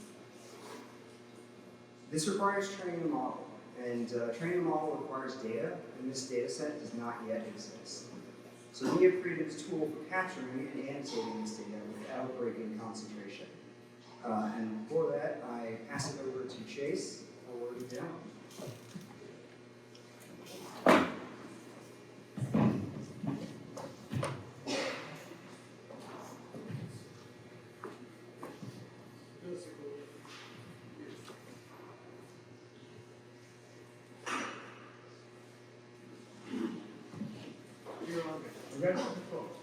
Alright, so the definition of remote viewing that we're using is the SRI, Jones Chronicle definition, where a viewer is given a target, which is a random string of letters and numbers. That target is associated with some person, place, thing, or event. The viewer takes that target, meditates on it, and then writes down any perceptions they get. And then afterwards, they can take that and they can see the actual target and see how they did. So we did a remote viewing session here today, and we're going to take that data, we're going to drop it into our tool, and we're going to see how we did.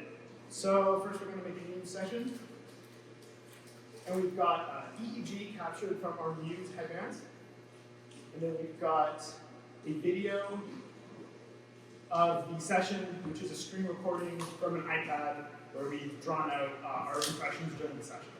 And so while this is uploading here, I'll just give a brief description of what you'll expect to see. So I was the viewer here, and I was given target coordinates, which you'll see right here really quickly, and then I've given my perceptions written down on the iPad.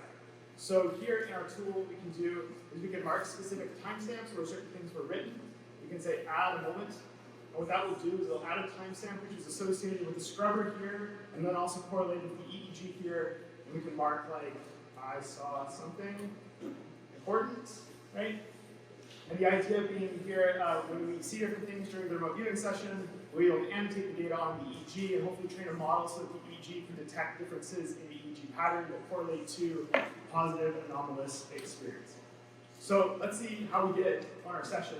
So here you'll see that I wrote flat, glassy, cold, wet, a flat ocean, a shore meeting the ocean, saw maybe a lighthouse, a coastline, this brick pattern here, and then finally, maybe that's actually not helpful. Finally, I saw a red roof and a winding road near the shoreline, is what I wrote here. And so this is the point where we would do the actual target, and we'd say, oh man, did I get it or not? And we'd mark that down. So we have the target here. The target was from David Morehouse's target pool.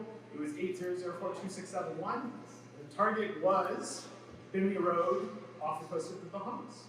Bimini Road off the coast of the Bahamas is a sunken road near the Bahamas. It is an island, there's a coast, there's a road under the water. We got quite a good hit on that. Almost everything is correct. And so now we're able to annotate this data here and use that to train our model. And I'm going to pass it off to my colleague here, JC, who's going to talk about the AI tools that we have to auto-create some of the additional data. Thanks, Chase. So what we did was develop some proof of concepts for AI assistance within the viewing tool. So what I want to demo here is how you might use the AI to basically assist you with the analysis. And while I'm going to be kind of submitting raw notes, you can imagine that this could be automated and you could be extracting notes from like an audio sample from the video itself in order to sort of perform this analysis and correlation. But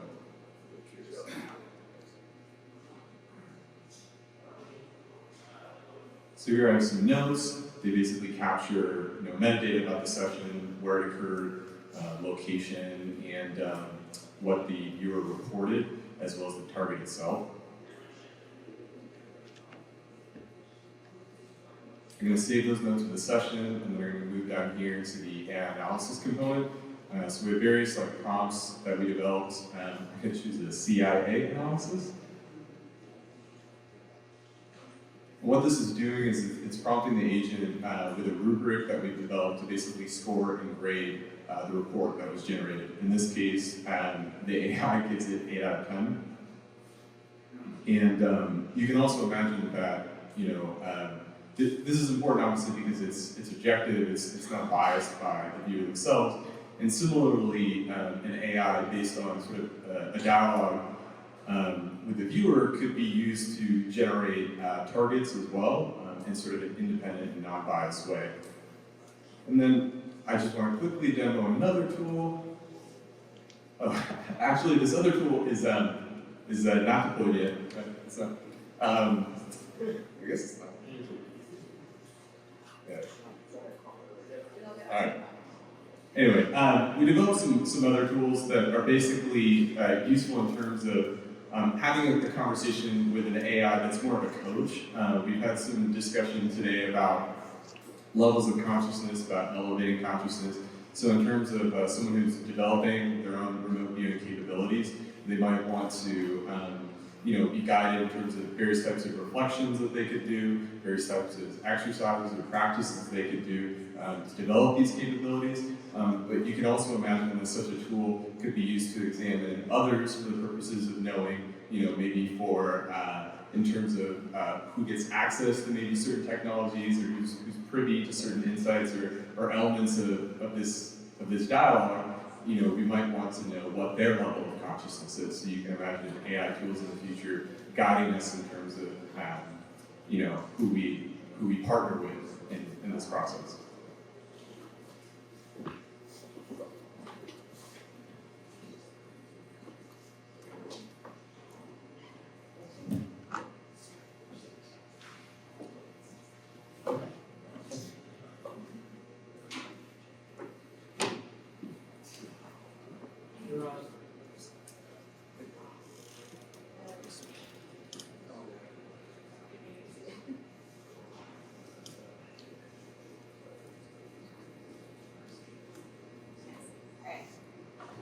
Okay, I haven't spoken into a lot of mics, so let me know how I'm doing. So I'm going to introduce you to our roadmap, but first we're going to go over the part of our software that's built but not yet fully integrated, as seen by JC's demo. So this is our developmental intelligence agent. So our developmental intelligence agent is an LLM programmed with advanced spiral dynamics and complex reality mapping. It's an internal research system that takes remote viewing sessions, diary entries, and chat conversations to consistently assess the user's consciousness level and provide tailored suggestions and guidance that enables them to progress towards a higher consciousness on the spiral dynamic scale. And a review from a participant that did this session, or that did this work earlier today, said that it felt like the deepest therapy session they had ever had. So now, let me show you a quick little example in ChatGPT with my tech guy here showing how. Okay, so here you can see a diary entry that would be used by a user to input data about how they're feeling, what's been going on. So a quick example of this is saying, I'll read one little part of this. I still struggle with judgment though. When I see people in positions of power who use it to harm or exclude, I get so angry, and underneath that, I feel so helpless. But I'm learning that rage can be a sacred flame if it's rooted in love and directed towards justice. I want to learn how to channel it with more grace. So, from this diary entry, our shortened consciousness assessment here is going to tell you that they are currently in the green stage. And the green stage is, let's just pull this guy up here. It can be summarized as someone who is aware that multiple valid perspectives can create an overlapping and competing system. And to contrast this, you can think of someone in a red stage, which would be lower down than the green stage on the spiral dynamic scale, as someone who views people as a means to an end, not as individuals with their own self-interest. So they're seeing from their own perspective, and they're not able to see these multiple perspectives. So a prompt for growth that we have, if we go scroll down here, so we've got suggestions to raise consciousness, motivational quotes to help people continue on their journey, validation of your journey, saying, hey, you're doing the work and we can see that, and we're really happy to see you going through it. And then an invitation to do shadow work, to work on the hard parts of ourselves that are uncomfortable. So you don't have to do it, but if you're ready and you feel like you're in a safe space to work on these complicated internal processes, we give you the option to do that. And one of the prompts they gave us here is, when I feel helpless in the face of injustice, what part of me is asking to be empowered? And how can I answer that call with love? And so it gives you prompts to meditate on, to think about, and to help you with progressing. Now, the feature also enables Curious to, pop that here. So the feature also enables Curious to function as an incredibly innovative treatment for mental health conditions such as depression. Curious helps to reference or it helps to reframe their suffering within a larger, meaningful developmental journey. It transforms their despair into purpose. So by guiding self-awareness, shadow integration, and connection to higher values, it restores a sense of agency, belonging, and evolution. In closing, Curios is not just a tool. It is a compass for the soul. By integrating intuitive data like remote viewing, diary recollections, and conversational depth, it becomes a mirror for the user's evolving self. The internal research system doesn't just assess, it elevates, offering personalized consciousness, expanding guidance rooted in spiral dynamics. With the potential to be positioned as a novel approach to mental health and depression, Curios reframes suffering as sacred data, fuel for transformation. It's not therapy in the traditional sense, it's human evolution made quantifiable and tangible. We're building the first ever self-evolving platform that uses real-time consciousness analytics to drive personal growth. If you're ready to invest in the future of self-aware technology, now is the time. Let's scale human potential, let's evolve with intention. Stay curious.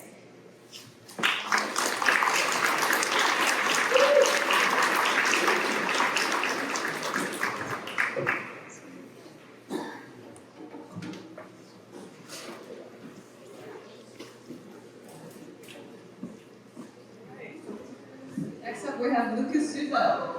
Round of applause, please.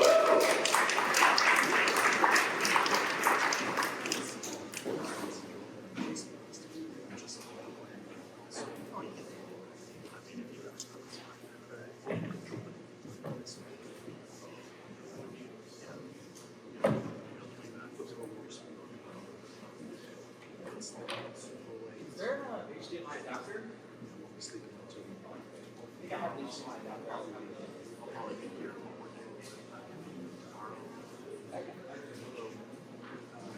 You have to just look at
Hey everyone, Lucas. I'm a data scientist. I was really interested in the UAP detection, tracking, and analysis space.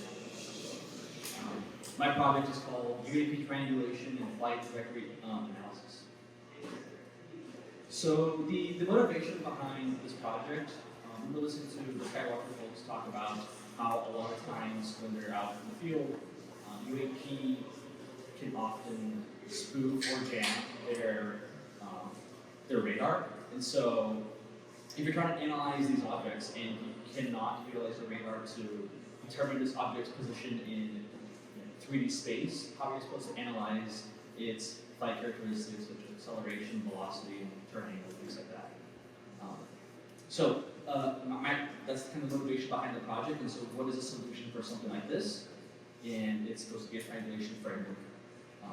And this framework kind of is not only a redundant sensor for professionals out in the field, like David from L or Skywalker, but it's just another tool in the arsenal where if you're analyzing a specific area, you're able to deploy this particular system and framework and kind of have another tool to analyze UAP.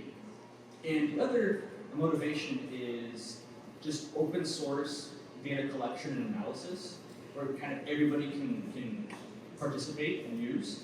Every single cell phone has an IMU and GPS capabilities.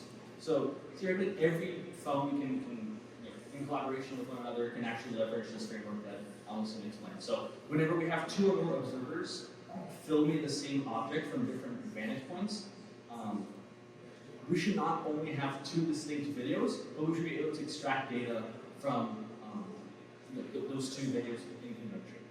So 1 + 1 = 3 in this case.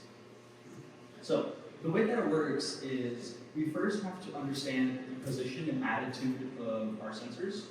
In my case, I was playing around with a webcam. By attitude, I mean things like yaw, pitch, and roll. So for cameras, pitch, how it's looking up, and yaw, how it's kind of rotated and forward. So I utilize a Pixhawk, which is a flight controller for like a lot of drones, and these flight controllers have IMUs inside. So with an IMU, you can kind of get all of this information.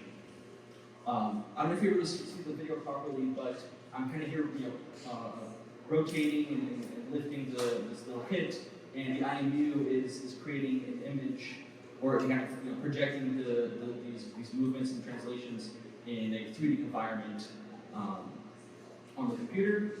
This is step one, is understanding where our sensors are currently located. It's utilizing GPS, and where they are looking. That's utilizing the IMU.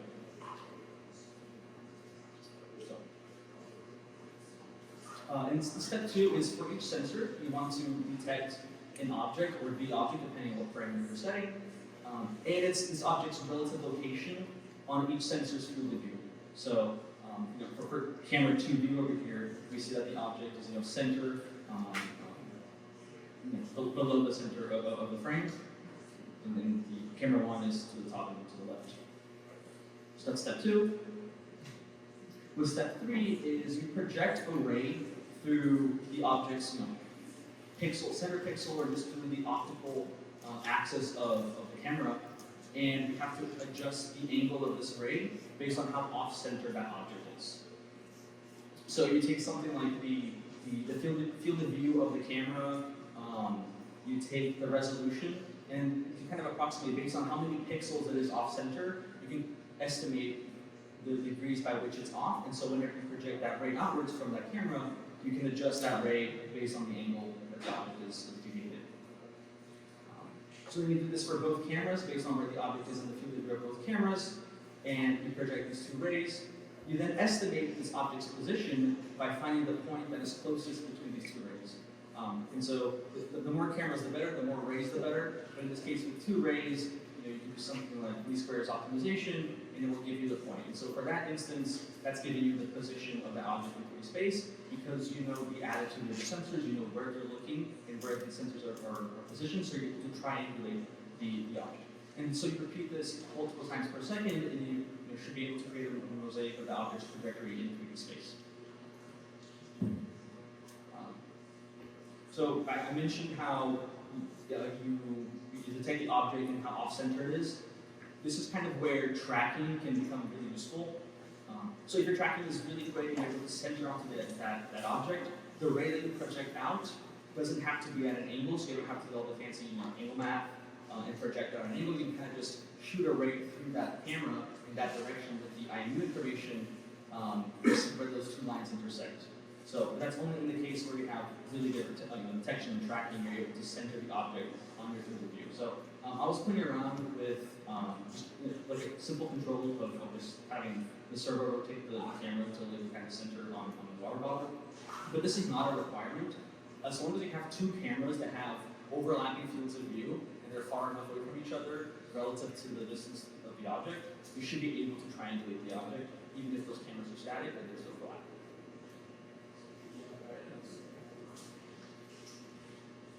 So this is just a quick demo of what it would look like. I set up a really crappy webcam with the camera from my laptop, and I made it track my phone. So these 2 cameras kind of have an overlapping field of view, and they're both detecting the phone multiple times per second, and sending out those rays based on the location of the object in each camera's frame, doing that math, plotting a point, to estimate the position. So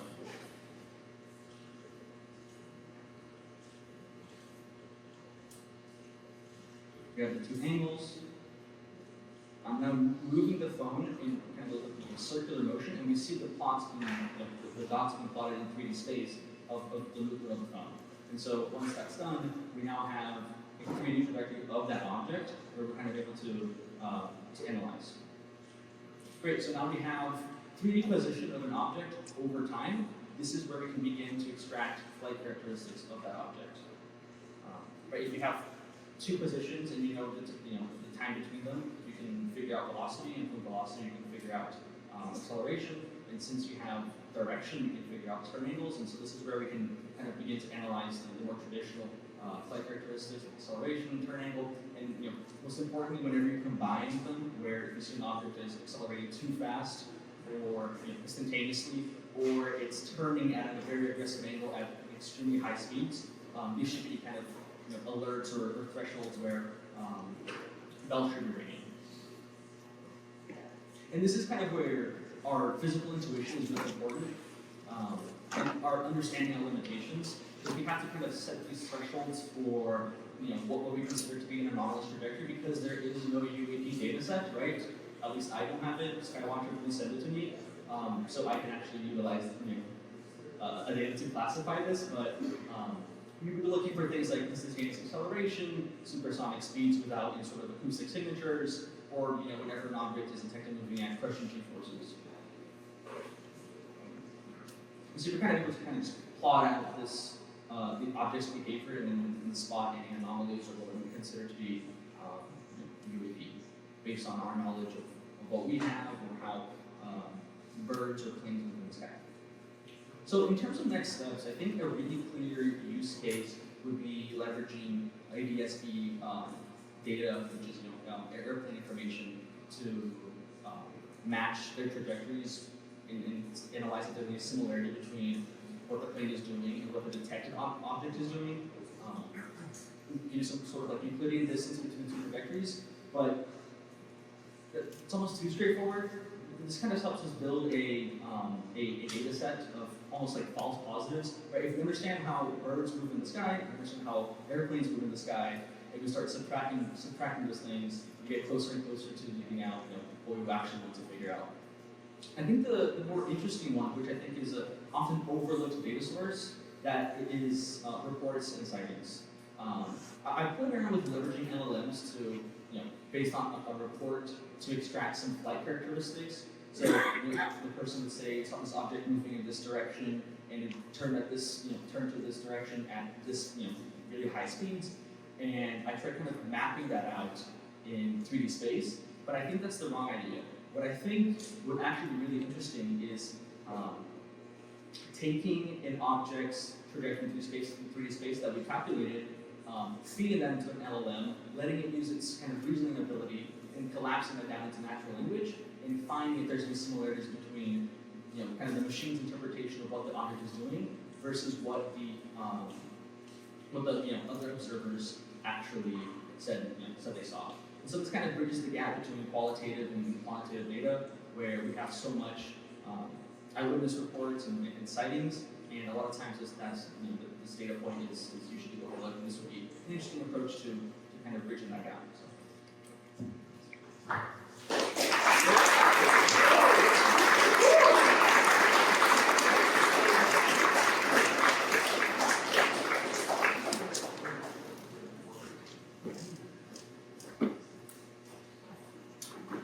Wow, that was really awesome. And hopefully we'll have more data for you guys soon through OpenNHI. All right, next up we have the Milky Way team.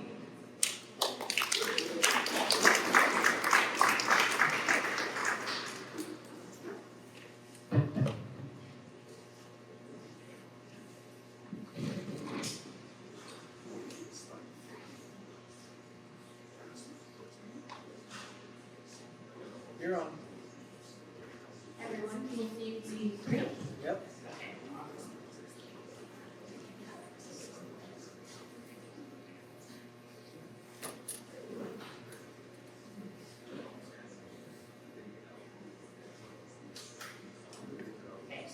everyone, I'm Julia Lee. I'm a former software engineer from Meta and Google. We are Team Milky Way. So Milky Way is a civilization simulation of how civilizations might exist and interact in our galaxy.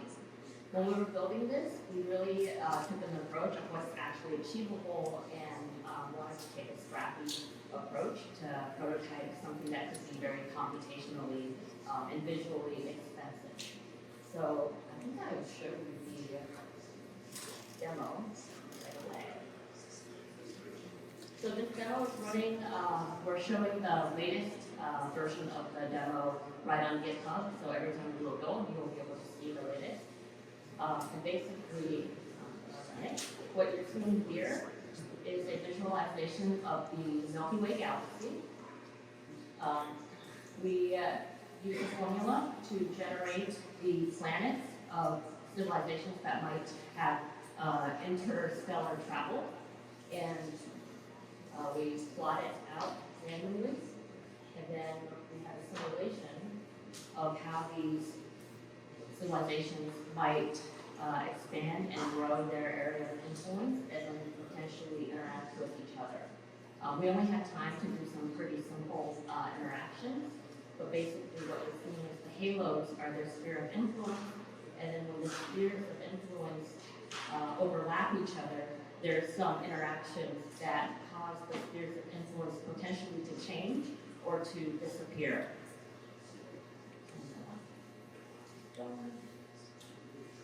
We have some aggressiveness factor, which influences what happens when they meet. Let's do this up a little bit. I have a very high aggressive factor, and I'll go into this in more detail. So you don't see a lot of changes in the colors. And then we have a 3D visualization, so we can focus on Earth. Right there, everything's going back out. Okay, that's the demo. I'll go into a little more detail. So we built 3 key features.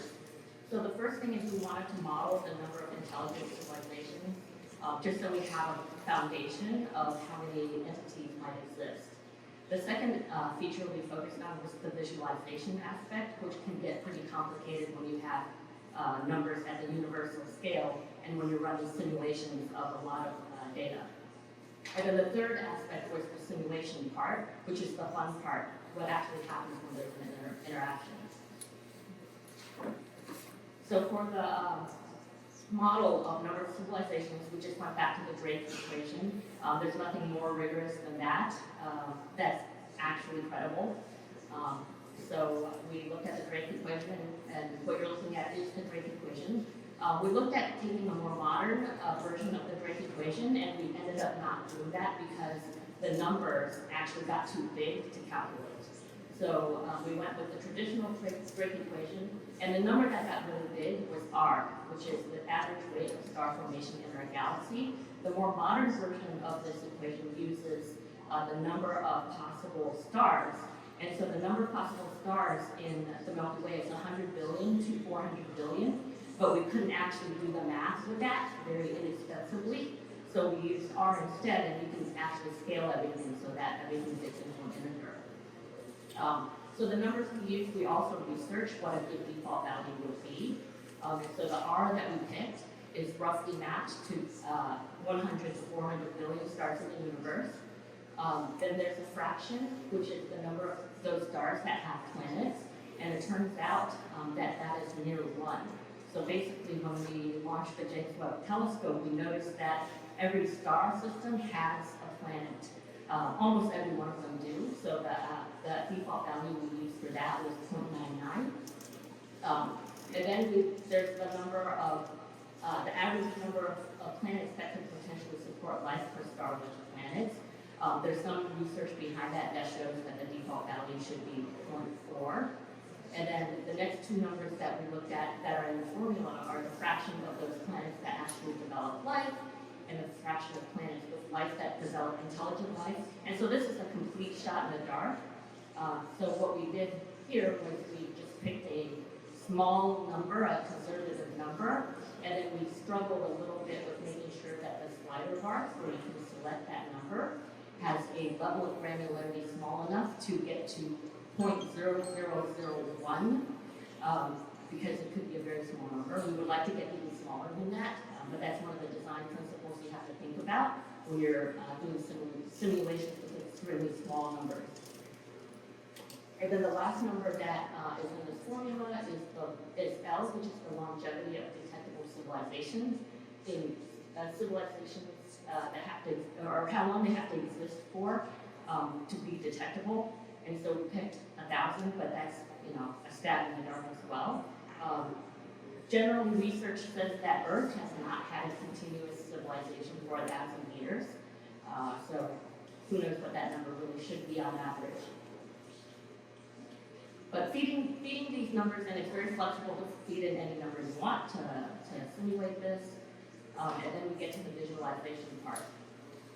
So we generate a number of civilizations that play around with this a little bit.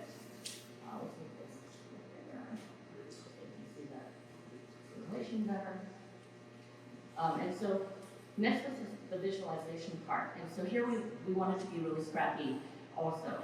So I can say with confidence that this code was 99% written by an NHI. And it's an experiment in how good AI software coding could be. The other experiment was how expensive it would be for us to write this. So the night before, we were playing around with the tools, and one of us immediately ran out of free tokens. And so we had to go and signed up for Gemini AI Premium. We didn't end up needing to use it, but we were actually really nervous we were going to run out of tokens. So basically, we almost one-shotted this, and we just told Claude to generate a visualization of the galaxy. And it basically wrote all of the code. And it also picked the right defaults. We were really surprised. So we wanted Earth, for example, to be relatively accurate. And Claude knew that Earth is 26,000 light years away from the center of the galaxy. And it picked a spiral galaxy system with 5 arms. But all of this was configurable in the code that was auto-generated.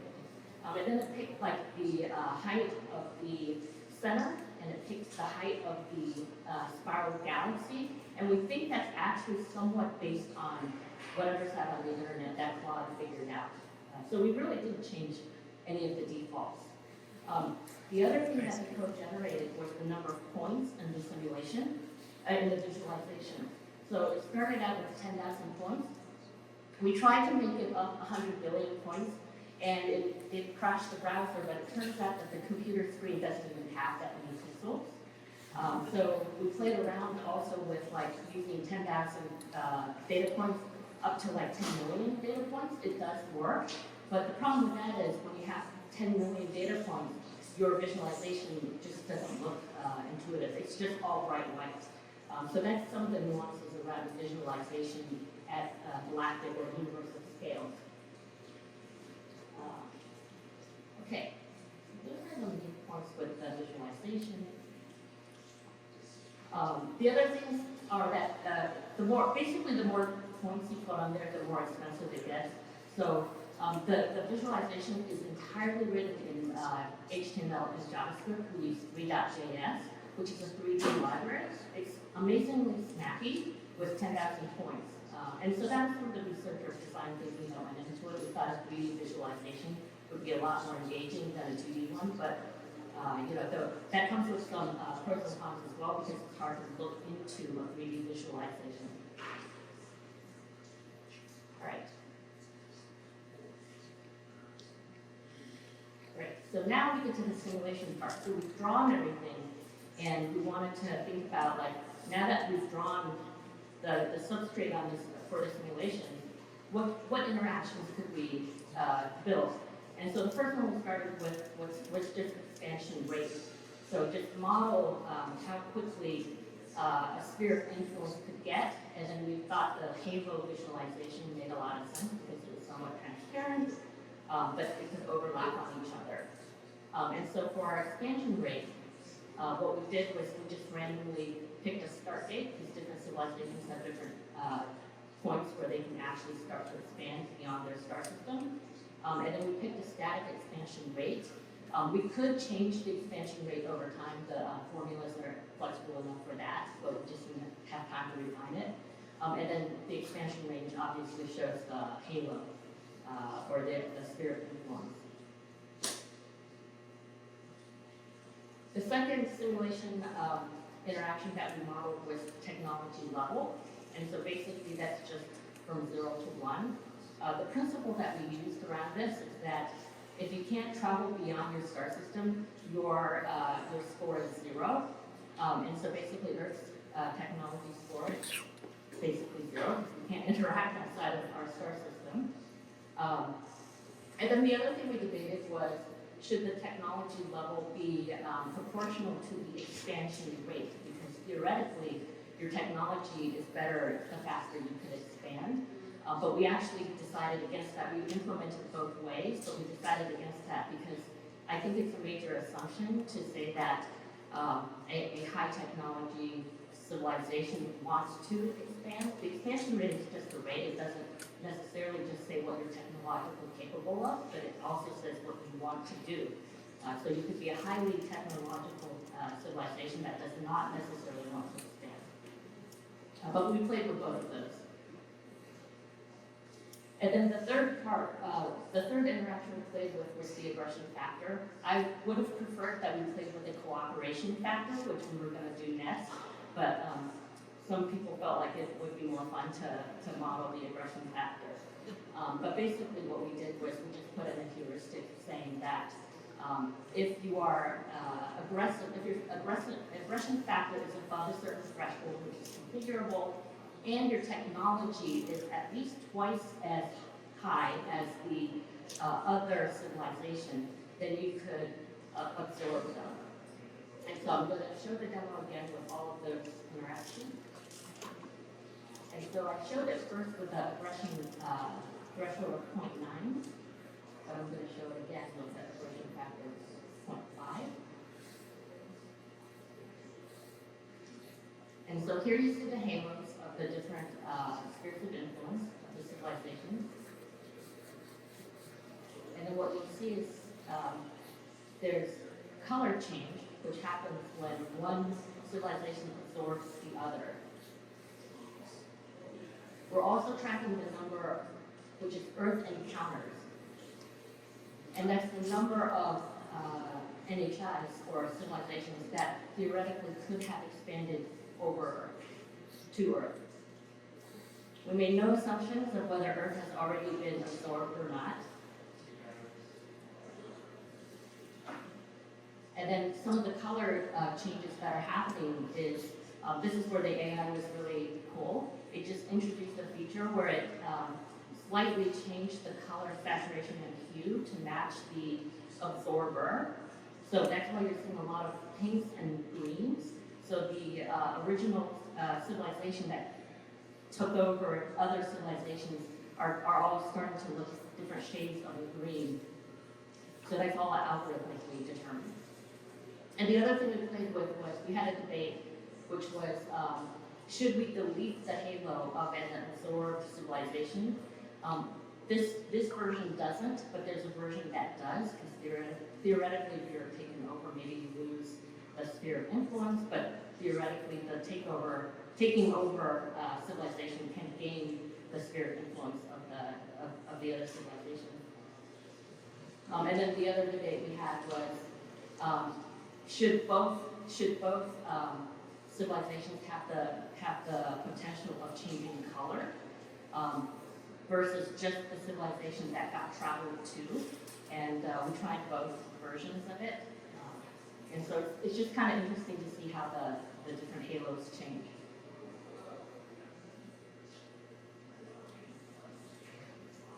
Cool.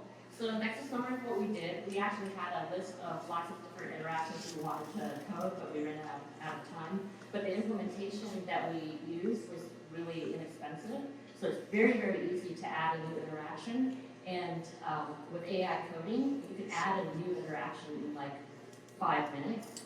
It was a little bit interesting to see what the AI thought the algorithm should be when different interactions happened. And so we kind of had to watch for AI introduced features or heuristics that might not be principal. So there's a lot of code in there that says domination, subordinate, conquering, and so I actually went and renamed a bunch of the automatically generated features and text and variables because I felt like it might be a little bit too warlike. But that was a really fun exercise as well. So to summarize, we have a GitHub. This is fully open source. We invite everyone to code. It's super easy to code on it, and it'll get deployed right away so you can see the results of your simulations. And there's a document there. If you have any questions, please send them my way. Thank you.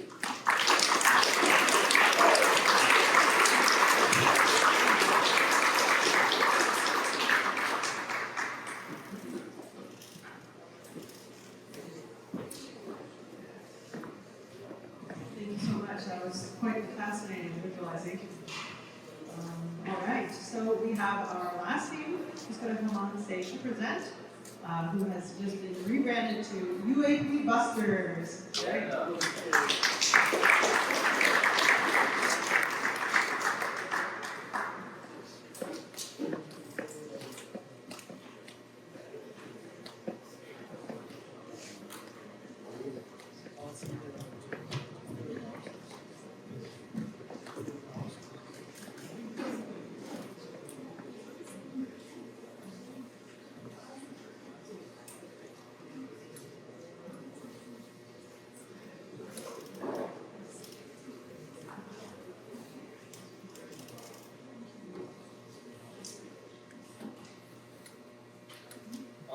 So we are UAP investors because if something strange in your neighborhood, what are you gonna call? And we are Rami, Ashwin, and the rest of the team. So we are actually solving the humanities of landing problem. We try to engineer a way. We try to engineer a way using sophisticated sensors that you have in your home, such that we give you a modular solution that you can actually detect UV in real life. So UV, according to sky watchers, could appear in the sky, could be clocked, could communicate with you using EM signals, could actually use voice signals, and could use many ways of communication. So our solution actually involves multiple cameras, such as IR camera, to actually detect any clock UV, and visible tracking camera that actually moves 360 degrees to track and get an optical image of the UV, and also radio frequency, software-defined radio, to get any microwave radiation from these structures. So to tell you how it works, let's start with the microwave communication. We have deployed an RF software-defined radio that can actually listen and sense to any microwave radiation and send to it or in the sky within the frequency ranges from 500 kilohertz to 1.766 gigahertz, which is a very ultra-wide band. Although in the future we can actually want to improve it until terahertz, but this is a good start. The bandwidth of that single channel is 3.2 megahertz, which is good enough to communicate voice and video with these UAPs. And this is a sample of the results that we actually programmed, and we get some of the data using the RF SDR. Now, the second item that we're actually working on is tracking and location detection of these UAPs. So we actually use this technique, and let me explain how it works. Let's say you have an UAP, and this UAP is actually were visible for some time, for some part of the time. You can actually see it with an optical camera. But then, for some reason, it detected a human or detected it, so it went closed, went invisible. You can't see it with your normal camera. So we have an IR camera that actually can see anything with from 400 to up to 700 nanometer wavelengths, and then it gives these coordinates to our optical camera so that we can know the location of these camera once it goes back from being clocked to normal visible range. So we can track it, we can know the location, and whenever it becomes visible again, we can image it in real time. So this is the optical camera, and we actually built it on Raspberry Pi 5 using our own components here, and we actually can demo it. And this is the GUI of such camera. And we use just simple interface to actually make this rotation visible, as we're going to show here. And yeah, so we achieved the 360 degree, and we have a video, and we can actually demo here after that video. Are you ready, Asher?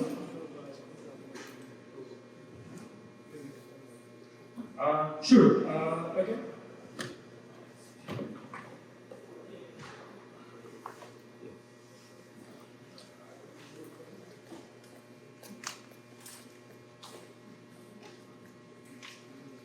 Yeah. Alright. You can start. Sure. Okay, please start. So as you can see, Asher, could you please show them you up the demo? No, the camera.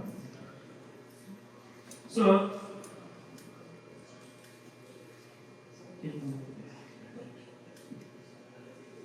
we have these cameras, as you can see, and it actually gives you a flow of tracking all the audience here, identifies them. If any UAP in the audience, we can track it.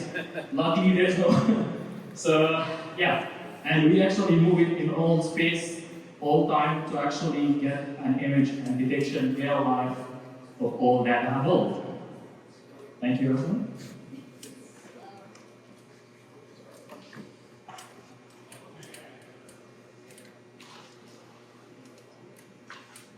So this demo was recorded, and the video and the slides will be available at the end, so don't worry if you didn't take any notes. And yeah, going forward, now let's say we deployed multiple sensors. As you can see, we had hardware implemented, and then we're talking now about the software solution. How are we going to make it decentralized? How are we going to make the data available? How are we going to make any individual be able to access such a cheap and modular solution and then share the data among us? For instance, you have your data, you actually share it in RDF as a system, file system. It's actually for you. And then you have multiple steps here using smart contract return for the user to guarantee decentralized, to guarantee that you don't alter the data, to guarantee that the data is available in the cloud. And then we share it in a blockchain and get query to public and random sharing across all networks. This way, we guarantee that you can share your data. No, you don't alter it, and you get it across all users. The phase 2 product would be, we wanted to get that universal modular sensor that's cheap and available to the public. If you have that modular sensor, if you have that necessary cameras, and you know where the location where UAP activities happen, we can actually add more sensors to these locations and can actually detect more UAP activities and focus on these regions or hub for UAP across the globe. So these are the 3 steps that we are proposing to actually create a universal modular sensor. Finally, we're, as part of our education sponsors, all these slides, all these videos that you have seen in the demo, please scan it and you can take the material with you. Alright, another part of the demo.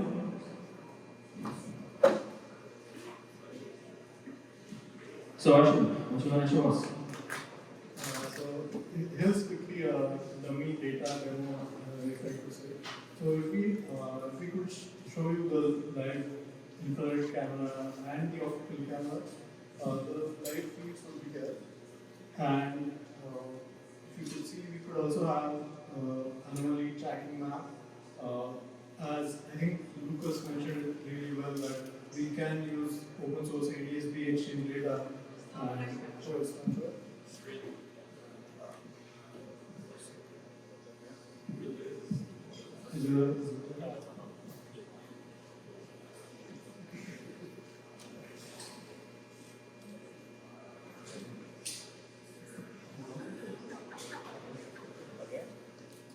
Yeah, it's now working. It's good now. Yeah, so if there was live feed data, you would see infrared, you would see the optical camera feed, the tracking map for the anomalies we find, And we could also have we could show the metadata for the anomaly we are detecting, latitude, longitude, speed, we could also insert altitude so that we have a better position, retrieve position of it in the space. And as Lucas said actually, I agree with them that we do need open source data to kind of get rid of obvious data that is not UAP, like aircraft, satellites, sometimes stars, right? And essentially not, the goal is to not have just a 2D map showing oh, here's an aircraft flying by, oh, here's a UAP flying by. We need 3D trajectory map completely well so that we can also analyze the data. And the main part of this would be to have all of this data on the blockchain so that we know that this was recorded live, and once it was written, it cannot be modified and it's not fake data. Yeah, that's it.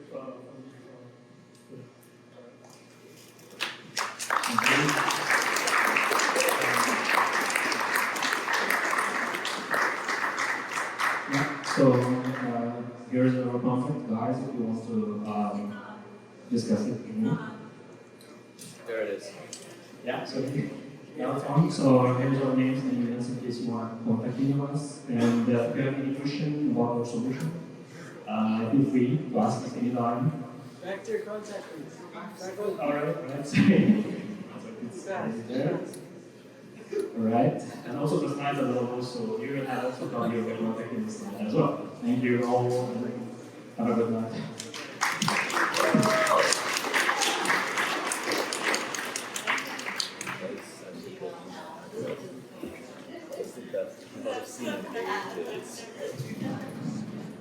Wow. This is what you guys did in 2 days? Yeah. All right, so we are going to have the judges deliberate over the next 10 minutes or so, and then we'll be back on the stage to announce our winners. And so hang tight. I know we're getting pretty late into the evening, but yeah, thank you.